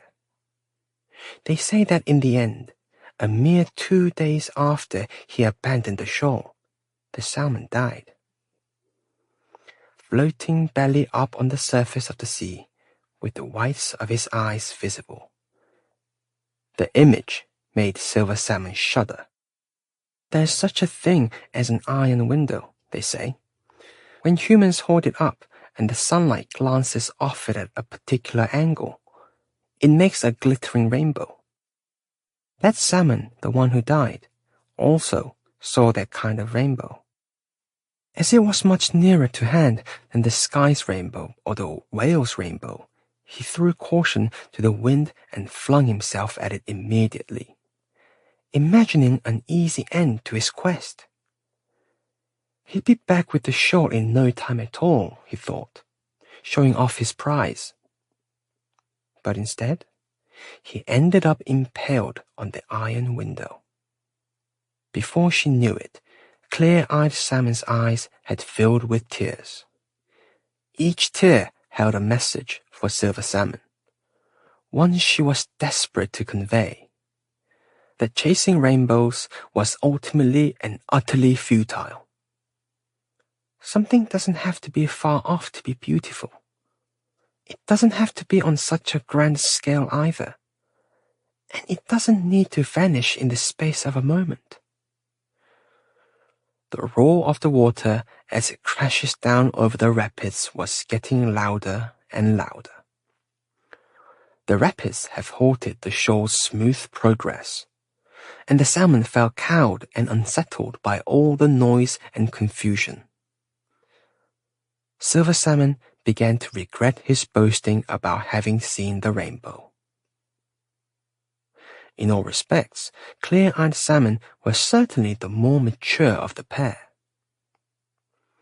Silver Salmon made a firm resolution to protect her, to safeguard a love that would endure long after the rainbow's fleeting beauty. As luck would have it, they were told that a full shoal conference had just been called, so there was no more time just then for idle fantasies about rainbows. It was the first such conference to be held since they'd arrived at the Green River. Big-mouthed Salmon swam to the head of the shoal, tracked by the collective gaze of the salmon. The expression on his face was stern. "Let us freely discuss how we propose to pass through these rapids we see before us." This was a much more courteous tone than they were used to hearing from him. Was that really Big-mouthed Salmon talking? And was it possible that he was also trembling? It was almost imperceptible. But yes, the pectoral fin next to his gills was shaking. So the impassable cliff known as the rapids had cowed even Big-mouthed Salmon. Perhaps the sudden weakness he was now displaying had been there all along. And ruling over the shoal with all his bluff and bluster had seemed the best way of concealing it, just as the fretful way in which young salmon are always pestering their elders stems from the knowledge of their own weakness. When Big-mouthed Salmon moved aside, Bag of Bones Salmon was first to be given the floor. Unlike the other salmon, who devoted themselves wholeheartedly to finding food. He spent all of his time conducting academic research, his ascetic lifestyle visible in his emaciated frame. As a scientist, he sees his task as to improve the stages in the lives of salmon, and yet he doesn't even have the wits to take care of his own health. But this didn't bother Bag of Bones Salmon in the slightest. His self-conceit was too entrenched for anything to dent it. "I have ascertained," he said, "that the rapids currently blocking our path are precisely 10 meters in width and 3 meters in depth." This was Bag of Bones Salmon all over, finicky to a fault. "Ah!" This single exclamation escaped from the myriad mouths that made up the shoal. The scientist indicates the direction of the rapids, from which the water's muffled roar is still coming, with a nonchalant flick of his eyes. "4 years ago, when we were nothing but tiny salmon fry, we each of us leapt down these self-same rapids. At the time, we were 6,367,941 in number. Of those, 1,512,832 made it from the river to the sea. And this year 10 shoals, comprising a total of 3,265 salmon, have returned here to the Green River. We must not forget the fact that we ourselves are one of these shoals." Bag of Bones Salmon was also in possession of an exceptional memory. His mind was like an enormous storehouse where all manner of facts are filled and preserved. Circling over the riverbed, he mutters to himself, "Yes, the rapids have increased in height by 35 centimeters since we leapt down over them." Suddenly, everyone seemed to be talking at once. "All right," was the general consensus. "We've had the numbers. Now, let's get down to business. How are we going to get over these rapids?" Bag of Bones Salmon had his answer ready. "By swimming at a faster speed than that of the water which is coming down over the rapids." "Well, but how?" "You have to concentrate all your energy in your caudal fin." By way of demonstration, the scientist waved his own poised goose for a fin at them.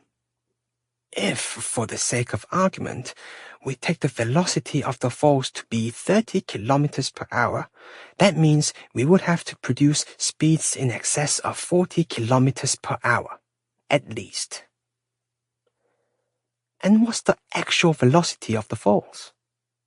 "That is precisely the issue upon which I am aiming to shed some light with my current research."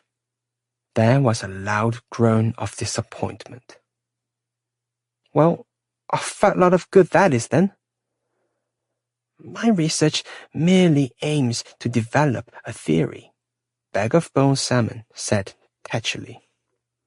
"There's no way for me to be any more specific than that." "You're going to have to get up over those rapids too, no?" "Naturally." "Do you know how?" "Not yet. I will just go and investigate that now." The scientist beat a hasty retreat from the conference, swimming away under the dark rocks. His retreating figure looks especially lonely as he vanishes into the gloom. The second to take the floor was Smooth-Tongued Salmon. He had what is called the gift of the gab. No other salmon could touch him when it came to holding forth with eloquence. His rhetoric was always impeccably deployed.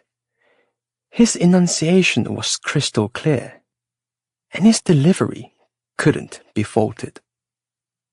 Swimming up to the head of the shoal, he complained that the spot big-mouth salmon and Bag of Bones Salmon had spoken from was too cramped for delivering a proper speech. And besides, he, smooth-tongued Salmon, was used to speaking from an elevated place so he could look down over his audience. Couldn't they raise the rostrum? As the other salmon were eager to hear what the orator had to say, they quickly made a space for him on the highest stone. But still, he wasn't satisfied. I need a lectern too. What for? For when I get to a really stirring bit and need something to strike my caudal fin on. For emphasis, you know. It's an established oratorical technique. A couple of salmon pushed the flat stone over and placed it in front of smooth-tongued Salmon. The shoal strained forwards as one, eagerly anticipating what he's going to come out with. No one does sincere and impassioned, quite like smooth-tongued Salmon. Ladies and gentlemen present here, his recent syllables are audible even over the roar of the water as it crashes down over the rapids. We stand here today facing a great trial, the outcome of which is as yet unknown. The name of this trial? You've heard it already. The rapids. This trial is one which nature itself has set out for us. One which will ultimately determine our individual success or failure in life. The salmon in the audience had started to bow their heads practically as soon as the oration began. Something about those flowing declamatory clauses always has a soporific effect. I say to you all, if we combine our strength, those with their heads lowered have started to doze off. But smooth-tongued Salmon pays no heed, continuing to work himself up into the kind of passion necessary for great speech-making. I say to you all, if we combine our intelligence, I say to you all, we must band together, and yet more firmly together as one. How much time had passed? Waking sluggishly from his doze, Silver Salmon sees that smooth-tongued Salmon has gone red in the face, trying to regulate his breathing so that he can recite the final part of his speech with the maximum intensity. I say to all of you salmon, I cry out for your hearts to melt in warmth and love. Wow! As though he'd planned it this way, no sooner had smooth-tongued Salmon finished his speech than the very salmon who'd slept through the whole thing sent up a chorus of rousing cheers. Perhaps they're cheering because they're relieved that the pointless speech has finally come to an end. The orator accepts this applause with a courteous bow and leaves the stand, satisfied that he has delivered everything he wanted to say in a manner befitting his own considerable reputation. But the salmon who were listening have been left every bit as unsatisfied as they were by bag-of-bones Salmon's pedantry. If I was applauded like that, Silver Salmon muttered, I'd be so embarrassed. I'd had to go and find somewhere to hide. Clear-eyed Salmon put her head to one side and said, He doesn't seem to realize that there are times when you need to lower your voice. Third to take the floor was Long-Whiskered Salmon. His task in the shoal was that of education, and all the salmon referred to him respectfully as teacher. While they were still out at sea, Long-Whiskered Salmon had instilled a great many facts into the minds of the other salmon. There seemed to be nothing he didn't know. His lessons generally took this format. The name of our great leader? Big Mouth Salmon. Principal distribution area of salmon? North Pacific and North Atlantic coast. One example of a fish which also returns to the river of its birth to breed? Ayu, sweet fish, from the Korean seas. The reason the salmon are the lords of all creation? Because we are sentient beings. Long-whiskered salmon, too, held a firm belief that it wasn't enough for salmon to merely learn about themselves. They also needed a rigorous education in the ways of humans. He never tired of stressing that, since humans are the greatest enemies of salmon, it was only by knowing as much as possible about them that the salmon would be able to triumph against their evil ways.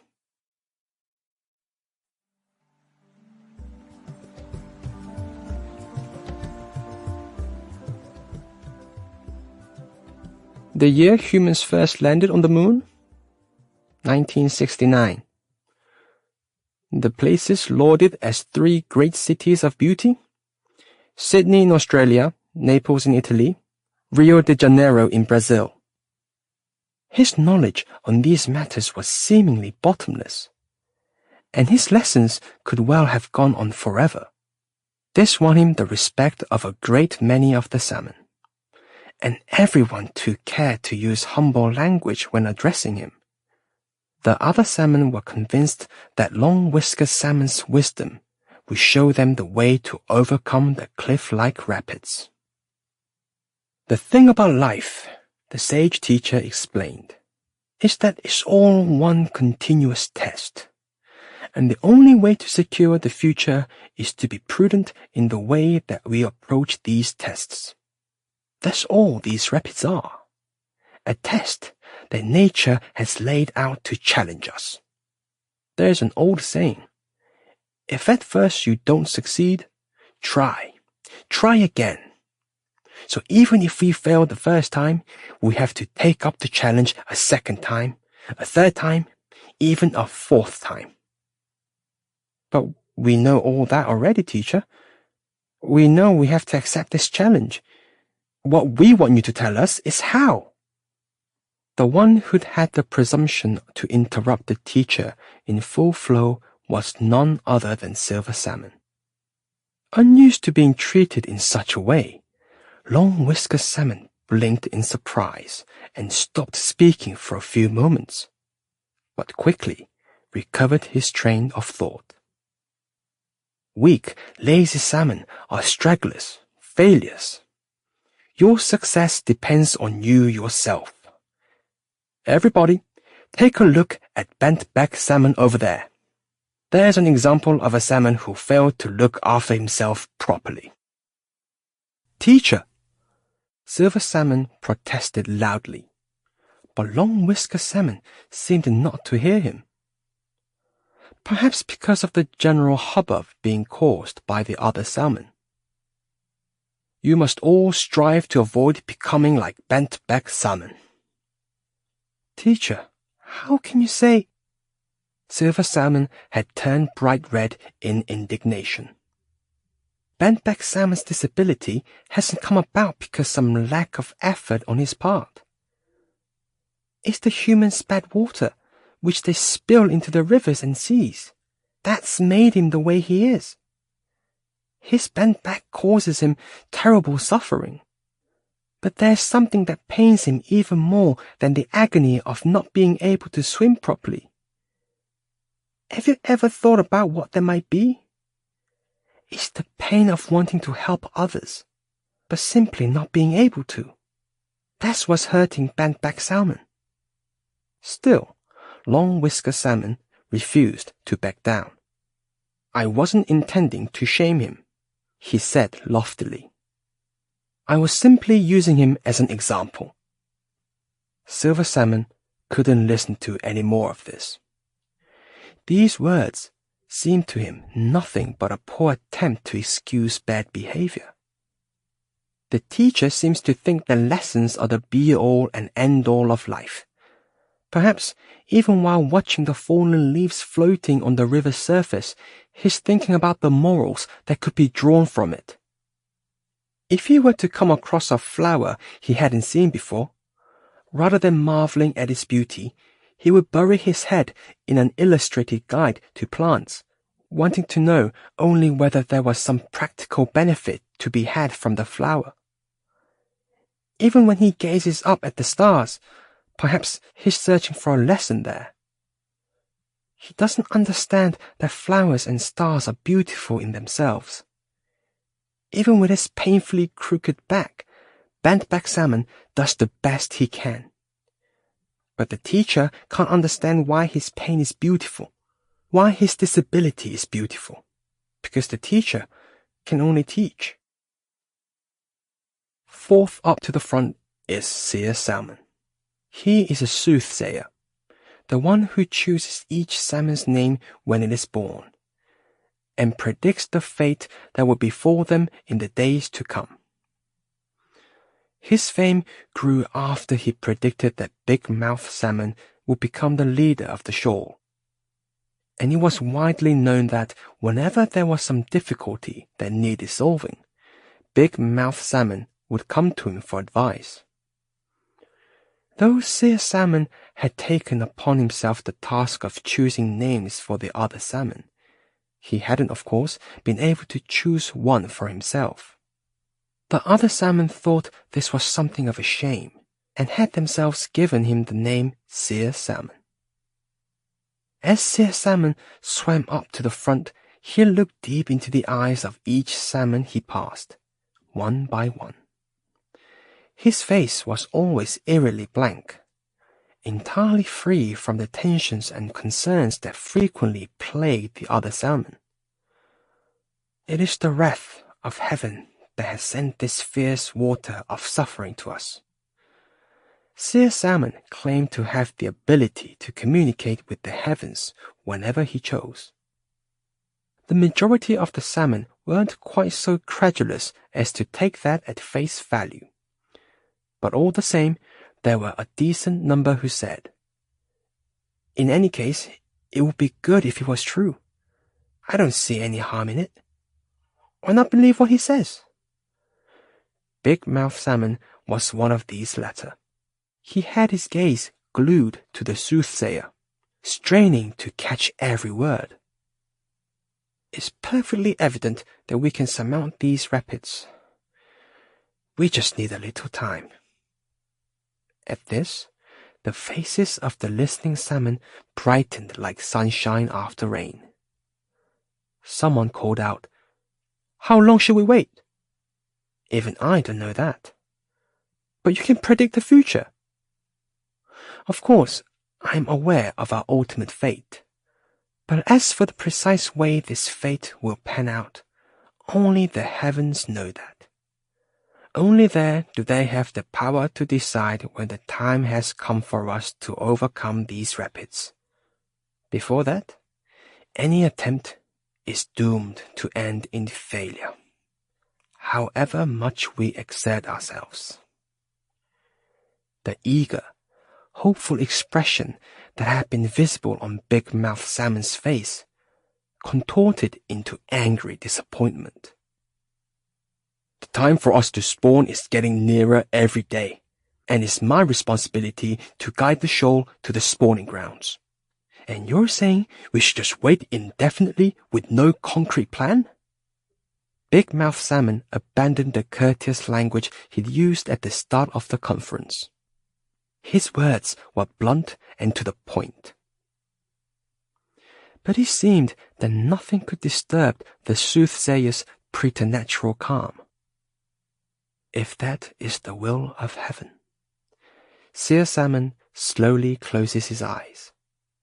All eyes are on Big Mouth Salmon, on the large air bubbles popping out from between his lips at irregular intervals.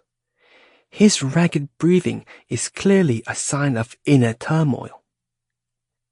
Just as the outcome of the conference seemed to have been left up in the air, someone shouldered their way into the circle, shouting, "I found the way!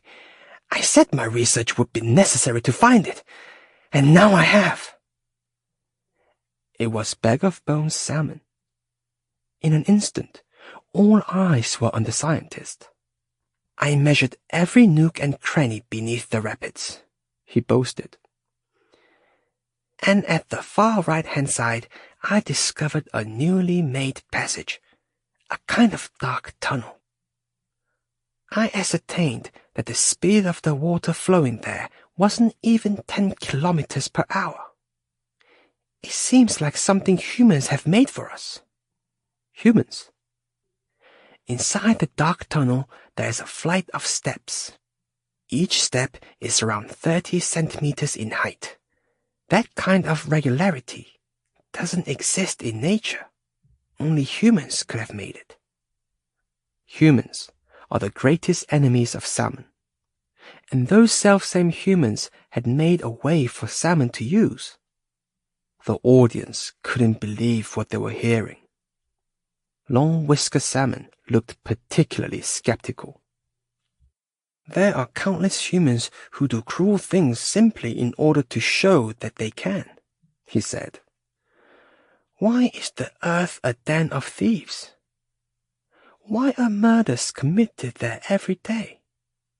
Humans are more cruel than we salmon can imagine.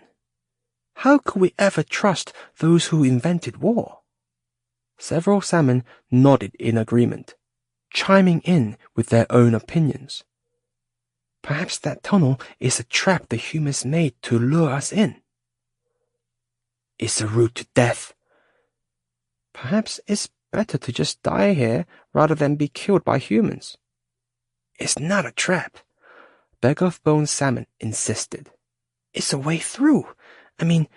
I myself went right through to the end, and now here I am back again. How would I have been able to do that if it was a trap? And there isn't a scratch on me. My own body proves what I'm saying. Bag-of-Bones Salmon thrashed from side to side, in his eagerness to show the other salmon that he'd returned unharmed. He almost looked as though he was trying to escape from a net. His emaciated body didn't seem able to take the strain. Silver Salmon, who had been listening quietly the whole while, said to Clear-eyed Salmon, I think what he's saying might be true. I think so too. Up until now, the professor's weak point has been relying on numbers to prove the results of his research. We salmon aren't known to have good heads for figures. That meant his research was pretty much useless for us. But things are different now.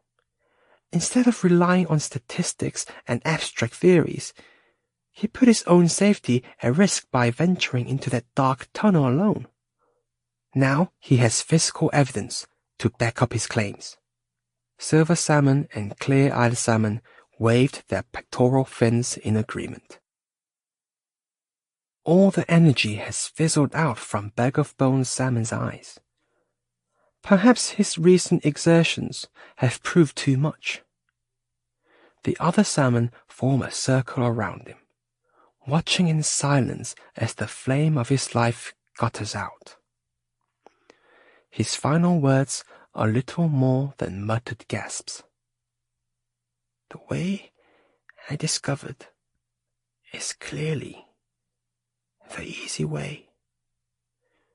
Those were the last words to ever pass his lips. He had spent his final breath in teaching the salmon the easy way. His soul has departed his body, but now this body has found a new purpose for itself. It will become food for the many varieties of microorganisms that live in the water. And those microorganisms will in turn be eaten by the next generation of baby salmon, helping them to grow up big and strong. The shore watch in silence as Bag-of-Bones Salmon's body is carried away by the current. Humans like to make a grave for a dead person and set up a tombstone there. For the salmon, the great size of this stone is a clear indication of the size of the vain ambitions which that human had harbored during their life. Worse than that, humans even go so far in their folly as to erect tombstones for those who are still living. Salmon on the other hand, need no monument to their dead.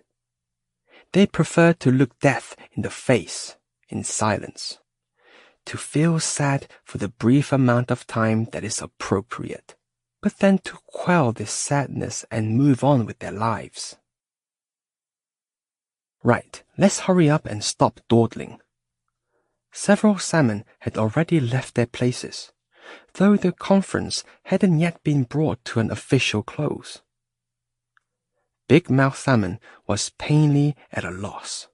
Having originally been extremely skeptical, it seemed as though he still wasn't too keen on taking the way Bag of Bones Salmon had found. Now, Silver Salmon swam up to the front. Shouldn't we think it over a little more? Those who had been making to leave shouted back, "What's the use of thinking? Let's hurry up and get on with it." "I don't think it's right to take the easy way," said Silver Salmon. He spoke clearly and with feeling, and the other salmon began to pay attention. "I think that salmon should take the salmon's way." What does that mean? Thoughts of his father had crept up on Silver Salmon unawares, and now came crowding in. His father, as he imagined he must have looked as he prepared to lead the 500-strong shoal through the rapids. His father, a great salmon, who was never one to take the easy way. The easy way that humans made isn't the salmon's way. Salmon are naturally quick-tempered, and this piqued them. "Don't give yourself airs. What on earth have you got against this easy way?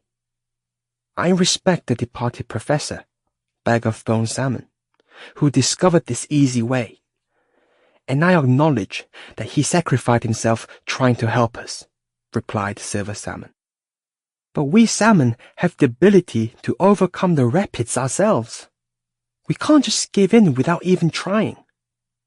Don't you know what suffering that would involve?" "Of course. And we really need to put ourselves through that? We have to get to the upper reaches quickly to spawn. Time is pressing." Clear-eyed Salmon glances sharply at Silver Salmon, extremely curious to hear his answer. It seems an effort for Silver Salmon to speak, but when he does, he says, "Laying eggs is extremely important." Clear-eyed Salmon is shocked to hear those words come out of Silver Salmon's mouth. It's certainly the first time she's ever heard him express such an opinion. Hadn't he told her before that there's more to life than laying eggs? That finding a higher reason was more important than anything else? Clear-eyed Salmon keeps staring at Silver Salmon, her eyes shining with tears. The sight of his blushed pink scales has never seemed so brilliant to her as it does right then. "It's fair to say," Silver Salmon resumes, "that not a single one of us, when faced with the option of taking the easy way, really wants to try and leap up those perilous rapids." "He's finally come to his senses," another salmon exclaimed sarcastically. "But," Silver Salmon pauses. Now he sees his own image overlaying that of his father. The jolt it gives him makes it difficult for him to control himself. In his mind, he sees an otherwise invisible thread connecting his father and himself. That thread is like the living, moving water, like the river's blue-tinged sighs. Having never seen the other salmon's face, there is no way for Silver Salmon to know how closely he resembles his awe-inspiring silver father from days gone by. I know that laying eggs is important for us salmon, but I don't think the issue is simply one of laying eggs or not. What's really important, surely, is that the eggs we lay are good and healthy. If we start by taking the easy way, then our children will naturally want to follow in our footsteps, and soon it will be the only way they know. But if we leap up over the rapids, then our legacy will instead be all the suffering and joy of that single moment, the fear and exhilaration of putting everything at risk. All the actions of our lives, the choices we make, and the challenges we accept will go to make the bones and flesh of our children, becoming the substance of those future lives. And that's why we mustn't take the easy way. This was a very different Silver Salmon to the one who had once been so weak and ashamed. Rather than thundering out his words like smooth-tongued salmon, they passed in a mere murmur from his heart to those of the salmon who were listening. He's right. The easy way is no way at all.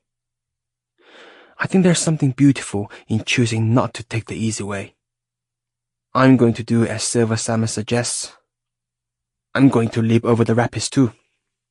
The shore gathers at the foot of the rapids. Even those who had initially suggested taking the easy way now swim towards Silver Salmon, somewhat shamefaced. There was no need for any further discussion. It was left to Big Mouth Salmon to sum up. What Silver Salmon says is right. All those who can should try to leap over the rapids. The others, like bent-back salmon, and those who are heavy with eggs, should take the easy way through the tunnel. Silver Salmon was worried about Clear-eyed Salmon. Though she herself was one of those who were heavy with eggs, she was adamant that she would risk the rapids. Don't you need to lay eggs? Every word you said has stuck with me. The easy way is no way at all, you said. If you want to know the full joy of swimming upstream, then you have to be willing to have wound torn in you. That's what I think. And that's something I want to teach the eggs in my belly. Hearing these stubborn words, Silver Salmon knew there was no way he would get her to yield. Eventually, they decide in what order to leap over the rapids, and while they wait for their turn, Silver Salmon tells Clear-eyed Salmon that he has a pain in his chest. Mine too. It's as though something keeps stabbing me. Perhaps it means we're leaving something of ourselves in each other's hearts. What do you mean? Something to prove that we lived and loved each other. Something that will always remain, no matter what else is lost. Their turn to leap is approaching. They hear a loud splash. One of the salmon ahead of them in the queue has failed in his leap and fallen back down. Now he has to turn around and go to the back of the queue and wait for his turn to come again, however many times it takes.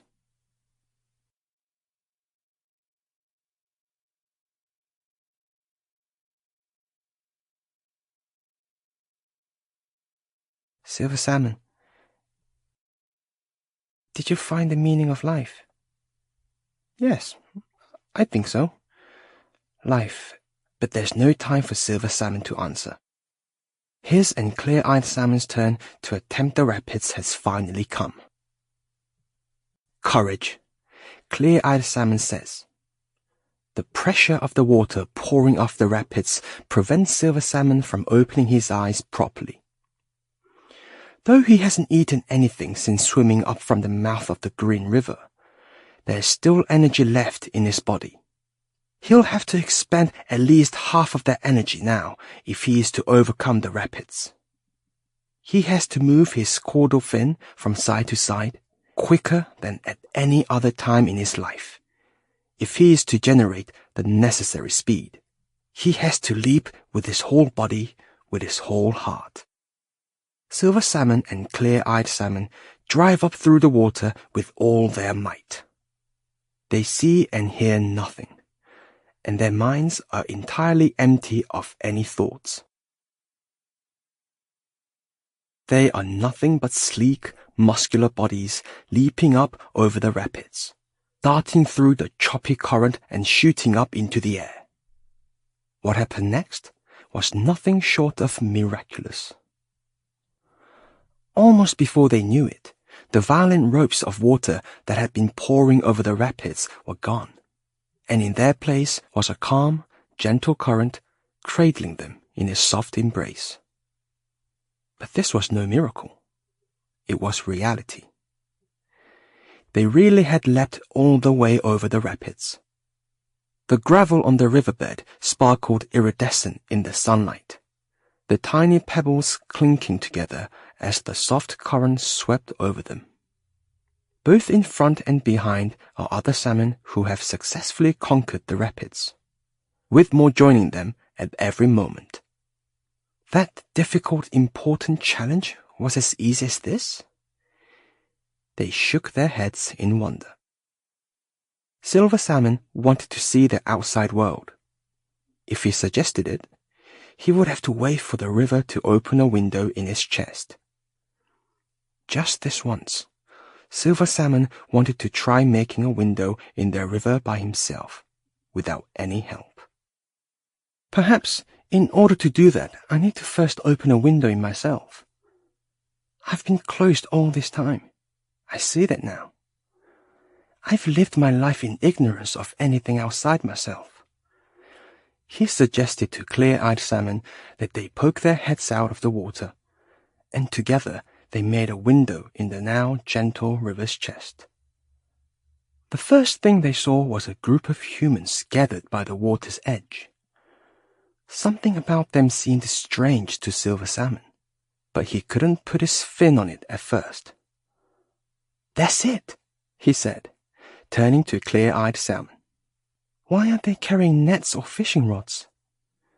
They must be the kind who carry cameras instead. The river told us about them. Remember? There are humans who carry fishing rods and humans who carry cameras." "What's a camera?" "A machine for taking a photograph." The people gathered by the riverside were peering into their cameras, intent on photographing the salmon as they leapt up the rapids. "Wow, look at that one.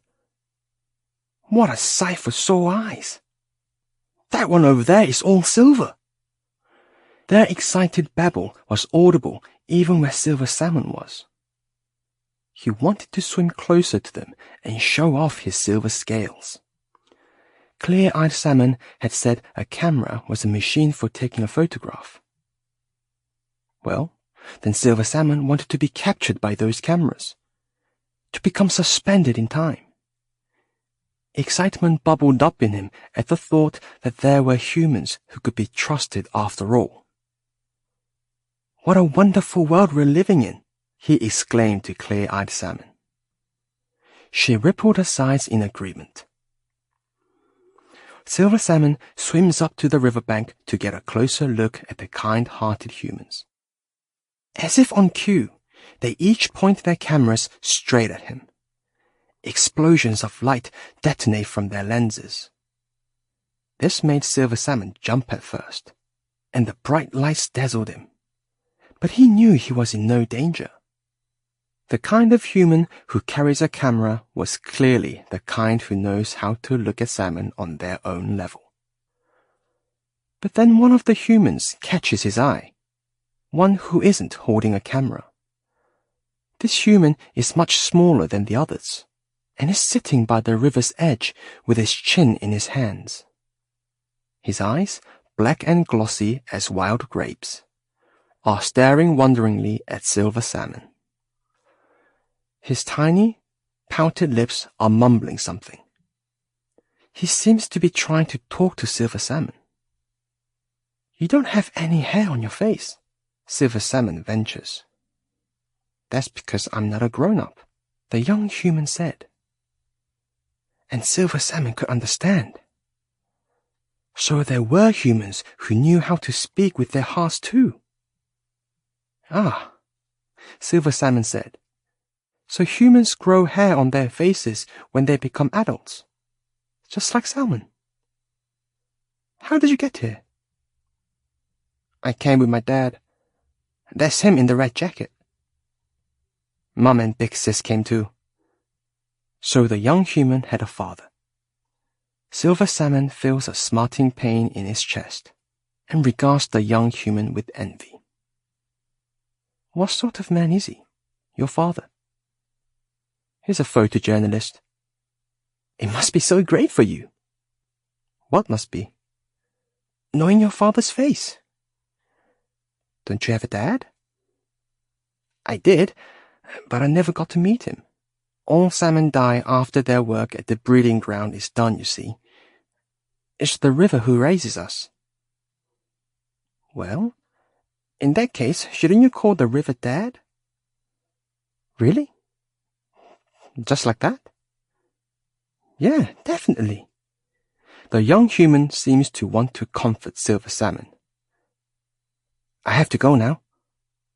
But I want to talk to you some more. The sweet little child is reluctant to part from his new friend so soon. Little one, there's a favor I want to ask. What is it? I hope that when you're big, you'll be the kind of human who carries a camera. Instead of a fishing rod, that is.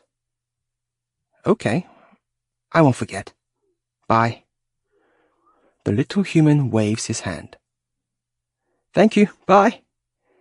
And Silver Salmon waves his fin as he heads towards the river's upper reaches.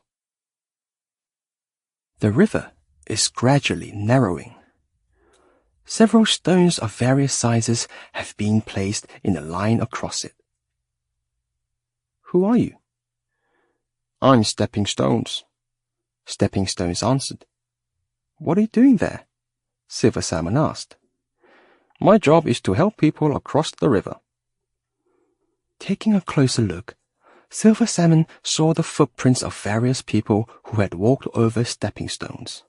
He even spotted one pair, tiny and with a pretty pattern, that could only belong to the young human he'd just met. Seeing how stepping stones had been worn smooth from a combination of the flowing water and human's feet, Silver Salmon felt sympathetic. Doesn't it hurt? I'm fine. Even though humans trample on you with their feet and poke you with their sticks?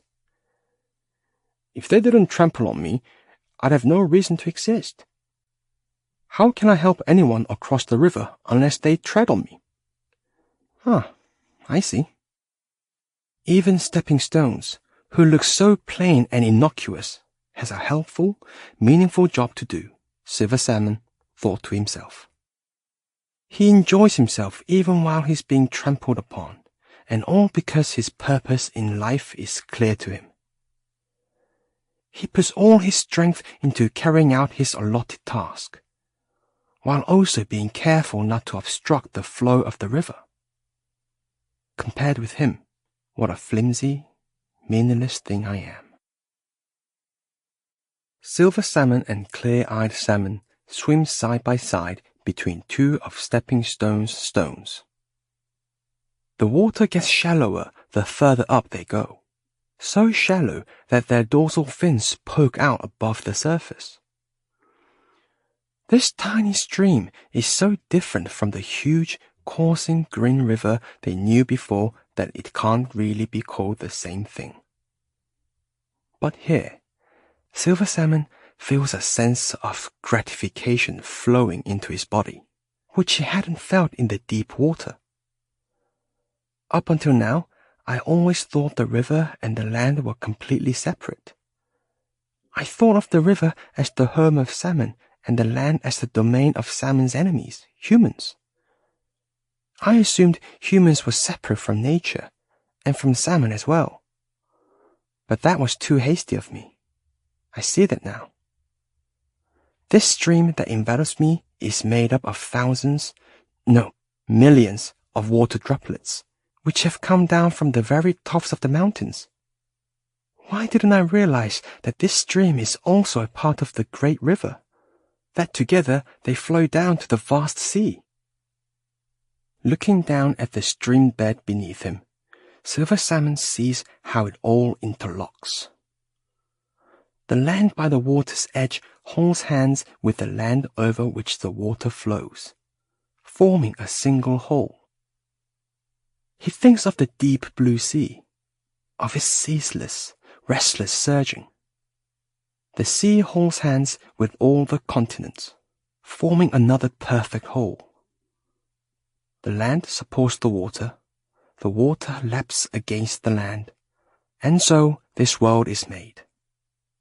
In the shallows of the river's upper reaches, the salmon are busying themselves in preparing to lay eggs. Salmon bustling to and fro in search of the perfect spot. Salmon digging up the gravelly riverbed. Salmon turning circles over what they've chosen as their patch, warding off would-be interlopers. The stream is like a construction site.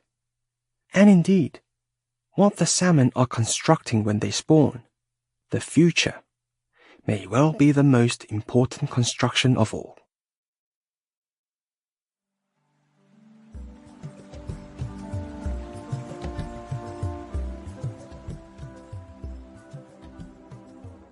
Clear-eyed salmon, too, is getting ready to lay eggs. She begins to burrow down into the stream bed with a caudal fin. So absorbed is she in the task of making a spawning site, she is entirely oblivious to the fact that her fin is getting torn on the sharp edge of a stone. She continues burrowing into the gravelly earth, with her ventral fin, when her caudal fin has no energy left. Then finally, when all her fins are equally exhausted, with her mouth. "Should I help?" Silver Salmon asked. "No, you can stay over there." "I want to help," Silver Salmon said. But his muscles were leaden and languid, and his fins felt weighed down. It had taken them such a great amount of time, such a great amount of effort to get here. "You can dig for a bit now if you want." Clear-eyed Salmon's mouth is torn and blooded, like a ragged scrap of cloth. Her breath comes in a long sigh, a clear sign of exhaustion. Silver Salmon. Even her eyes, which had always been so clear and bright, have dulled somewhat irreversibly, marked by the passage of time, by the effort she's been forced to expend.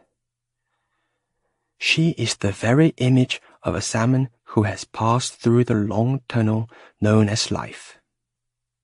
Did you find the meaning of life? The question embarrasses Silver Salmon. He used to be convinced that there had to be a much weightier reason for living than simply laying eggs. But that great reason he'd agonized over had been nowhere to be found. All he had done, while swimming upriver like the other salmon, was talk with the river, leap over the rapids, and arrive at the upper reaches. There had been no great meaning there. All I've realized is that the meaning of life isn't some distant rainbow. Didn't you say there would be hope somewhere? I realized that hope can also be near at hand. In that case, what you're really saying is that, in the end, you couldn't find any specific hope. That's right, Silver Salmon said, feeling calmer than he ever had before.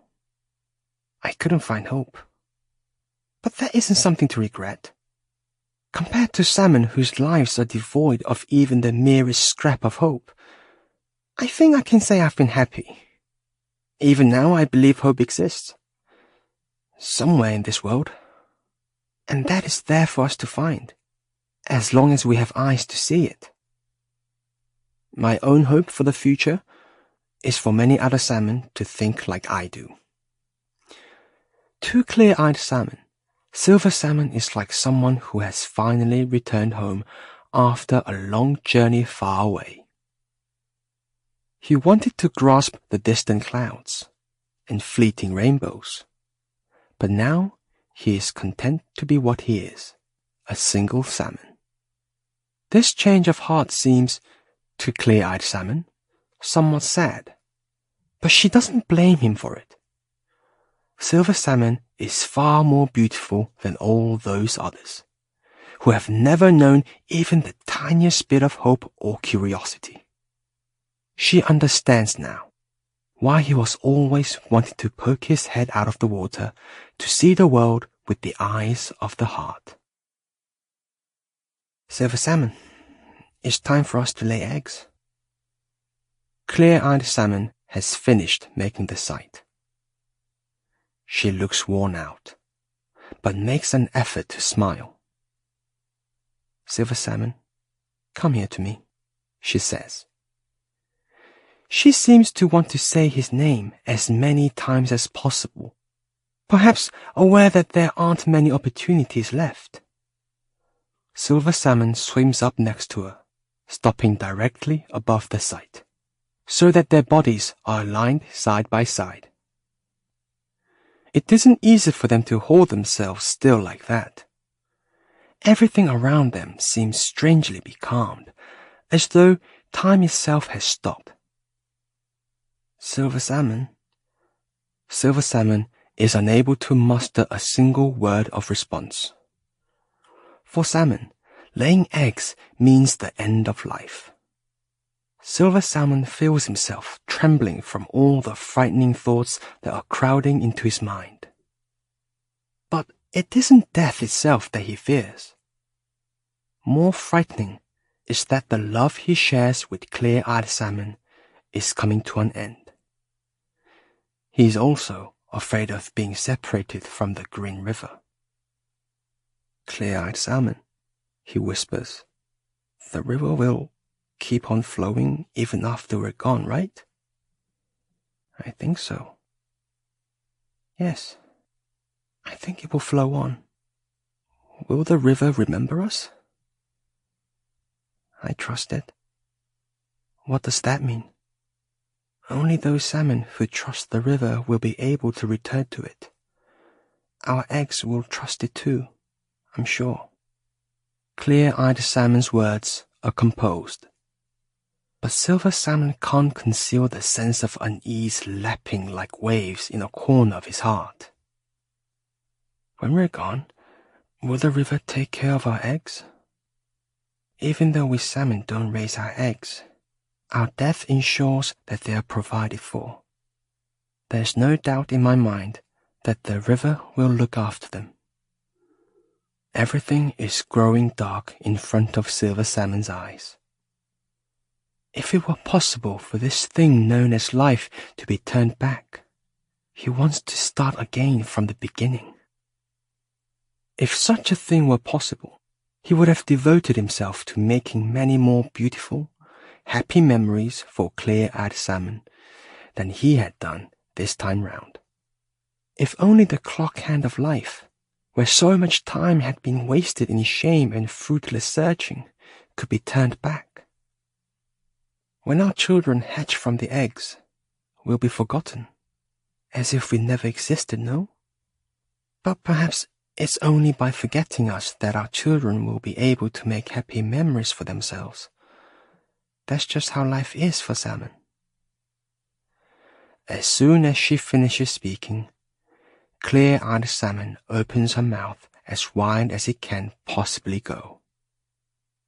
Hundreds of eggs rush out of her stomach, their rich cherry hue resembling that of her own body. Each egg sinks down to the riverbed and settles among the gravel. Now it's Silver Salmon's turn. He closes his eyes tight, and a white fluid streams out from beneath his stomach, drenching each of the cherry-colored eggs. Silver Salmon and Clear-eyed Salmon remain as they are for a few moments, side by side and unmoving, with their mouths gaping open.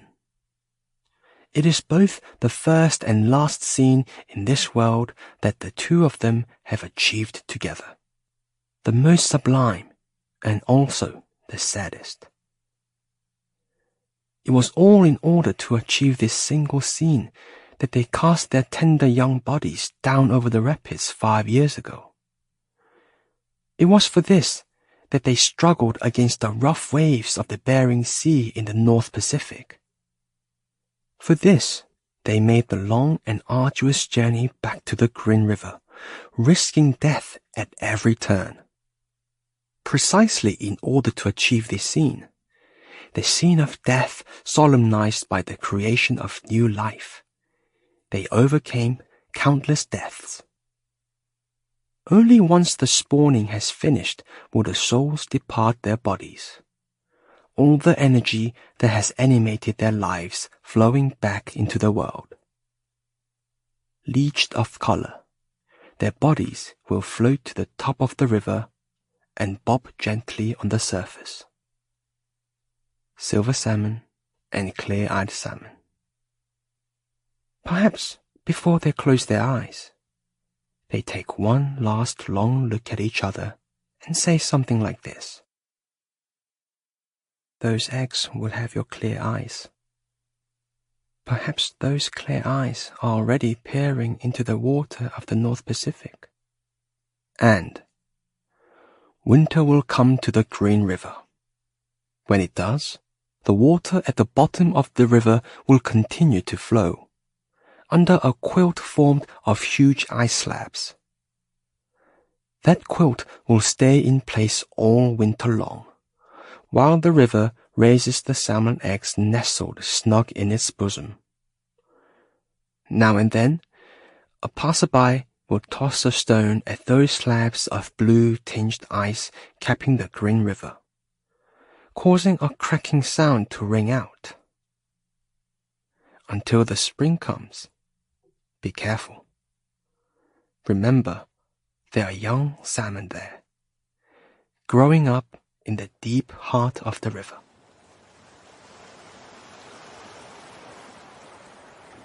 Salmon.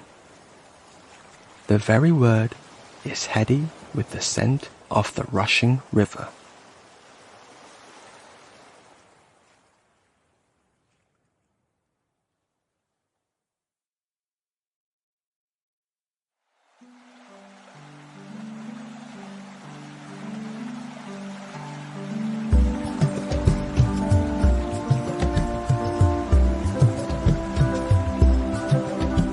The Salmon Who Dared to Leap Higher by Do-hyun, translated by Deborah Smith, read by Jun Huang.